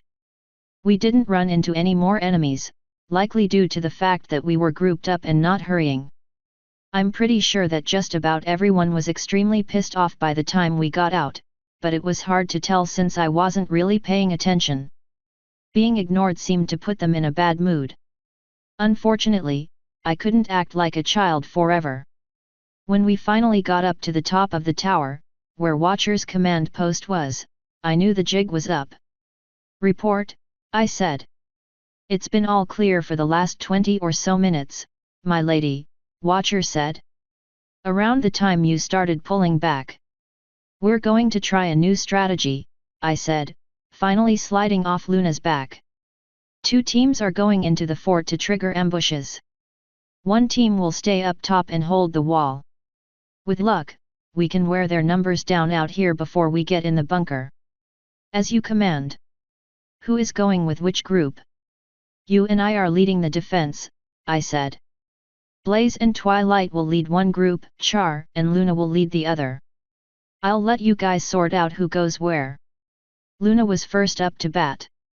I still think my place is here with you, my lady. Your opinion has been noted. I'll be keeping Flo and Taya for sure. I'll let Brooke dictate where the rest of the sisters go. Is our primary place not here, protecting you? She asked. Can everybody stop being extremely overbearing for like 5 fucking minutes? It's really annoying. I'm not a fucking child. Says the one who just gave us the silent treatment for half an hour, Twilight muttered. You're on tummy rub timeout, Missy. She and Taya both gasped in horror. Make reasonable choices. Each group will need to be self-sufficient and capable of either pulling back quickly or turtling up until help can arrive. Who's getting the amulet? Taya asked. I'll be holding onto it, I said. Sentinel floated it my way with a relieved sigh. I have a feeling we'll have a harder time of it out here. I shall take Sentinel's squad, Zakora, and 4 water elementals, Luna said. Aqua, Mist, Rain, and Rain. Now, I shall begin constructing your defensive positions. We'll take Black Fate's squad, Felix, and another 4 waters, Twilight said. Blaze, do you have any preference? Brooke, Carl, Flumen, and River. With luck, they'll continue remaining mostly silent. That leaves me with Flow, Ice, Naiad, Cascade, and Waterfall, I said. And Spike, Watcher's squad, Taya, Kot, and the Griffins. I feel like Spike and the Griffins will be more useful in the open, plus we'll likely end up needing more numbers, given we have more ground to cover. Any objections to these teams? None of the elementals in Luna's group have hosts, Brooke said. I beg to differ. Would it not be better for them to take Cascade and leave another here? You can take some of each other inside of you, I said. And talk that way. You don't need to infect us to enable communication. After a few seconds of staring at me in silence, all the water elementals merged into one blob. An instant later, they all fell back into their own shapes. It is done, Brooke said. So what happened to the hostile nanomachines? I asked. When you decided to pull back, we eradicated them. We wouldn't be able to keep it secure while split up. That enabled us to focus on the trees. We've finally gotten them to stop growing. They'll still tower over us, but they'll stay where they are. We'll cleanse the place with fire later, I replied. As soon as Luna finishes whatever she's doing, we'll split up. It would appear she's drawing a circle of protection, Watcher said. We looked over and sure enough, Luna was drawing a circle of protection on the wall a dozen meters away. When she was just a few strokes away, she stopped and teleported to our other side, where she started drawing another. Those will be our fixed positions, I said. I'll be on one side with Taya and Flo. You take the other with your squad and one of the waters. The others will stay in the middle. The middle will have no magic, Watcher said. We can put up an anti-teleportation barrier before we leave, Twilight said. It'll mean they won't be able to teleport to the center. They'll have to go around the circles of protection. Unless they have alicorns, Watcher quietly said. What was all that shit about jinxing things? I ask. Come on, brother. Taya, let me show you how to finish this circle, Twilight said. Come with me. The two of them walked over to the unfinished circle, probably secretly conspiring to get Twilight out of timeout. Do you know how to finish one? I ask Watcher. I do. Are you sure splitting up like this is the right move? You have a better idea? I ask. We can't all go inside and scout. We have to watch the wall and the hole. There's no telling what else is up there and we don't want them to man the place again. And I won't feel comfortable going into the bunker until we make sure there are either no or very few nanomachines left in the fort. I know. I just don't feel comfortable with two of my unicorns down and out for the count. We can't exactly just ferry in support, I said. We have to work with what we have. Why not? Sentinel asked. We have a teleportation circle. Getting support would be trivial. Because who the fuck is going to come? I ask. I'm not exactly on good terms with Celestia or the Unicorn Tower. I can't imagine who else would have super powerful mages to just throw around, and would be willing to let us just borrow a few. We could ask Mooney, but I'd hate to know what she'd demand in return.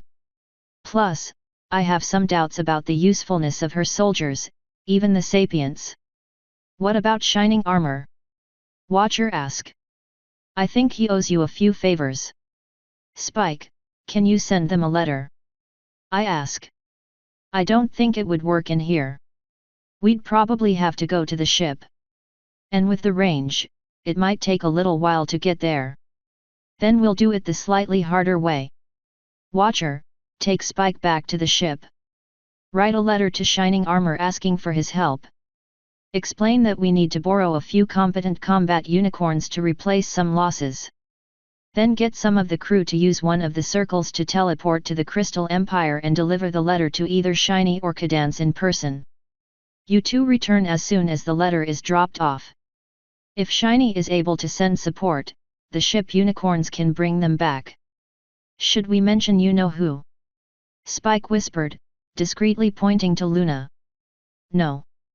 That motherfucker owes me plenty. It's high time he delivers. I don't want his pesky morals potentially getting in the way. I could leave Spike here and write the letter myself, Watcher said. Spike has experience writing letters for me. He'll know how to make it sound authentic. A bunch of curse words, insults, and innuendo, Spike replied with a shrug. It's usually pretty simple. Then we leave at once. Watcher walked over to the new teleportation circle, where several boxes of blood gems had been set aside. Shall we take these back as well? Yes. I don't want to leave them just sitting around. Have them placed in the cargo hold for now, with a huge warning sign. He used magic to float the boxes over while Spike joined him in the circle. We'll be back soon, Watcher said when they were ready. His horn lit up and they both vanished. Luna got to the same point on the other circle and started walking back over. Twilight and Taya were also on the way back. We'll delay leaving until Watcher returns, Char said. Apparently that meant open season on laziness. The guards broke off into squads and started eating and talking. The water elementals started teasing Blaze about getting trapped. Kot sidled up to my arm and clutched it with a happy sigh. Taya claimed her spot on my other leg. Luna stared at me impassively for a few uncomfortable seconds before walking over to Char and talking to him. Twilight took pity on Blaze and rescued him before he could hurt any of the waters. Basically, the fairly standard shenanigans. Sure enough, Watcher didn't take very long at all. They joined us with a flash not 5 minutes after leaving. The letter has been sent, my lady, he said. Gord went himself. I figured it would be appropriate to send your vassal as a messenger for royalty. It was, I said. And Princess Gilda wanted you to have this, Spike said, holding up a slightly damp paper bag. I opened it, revealing boiled peanuts. Apparently they're high in fat and protein and make good snacks for warriors, or something, he said. She was very insistent that you eat them. Very insistent, Watcher confirmed with a nod. I'm not gonna say no to a gift from royalty, I said. Now let's get this show on the road. Once we get our circles complete, you guys can dip. Are you sure you don't desire my presence? Luna asked. It's not a matter of desire. It's a matter of necessity. You are probably the most lethal person here. I'm not going to use your talents to defend a gatehouse. Instead, you are going to seek and destroy. She sighed and looked away. I ignored the attitude and finally started walking to the circle on the left. Kot, Taya, and Flo joined me. Watcher led his squad and Cascade to the one on the right. When we were in place, Taya finished the circle and we were quickly covered by a brown shield. Watchers went up a moment later. Just like that, our defense of the fort began.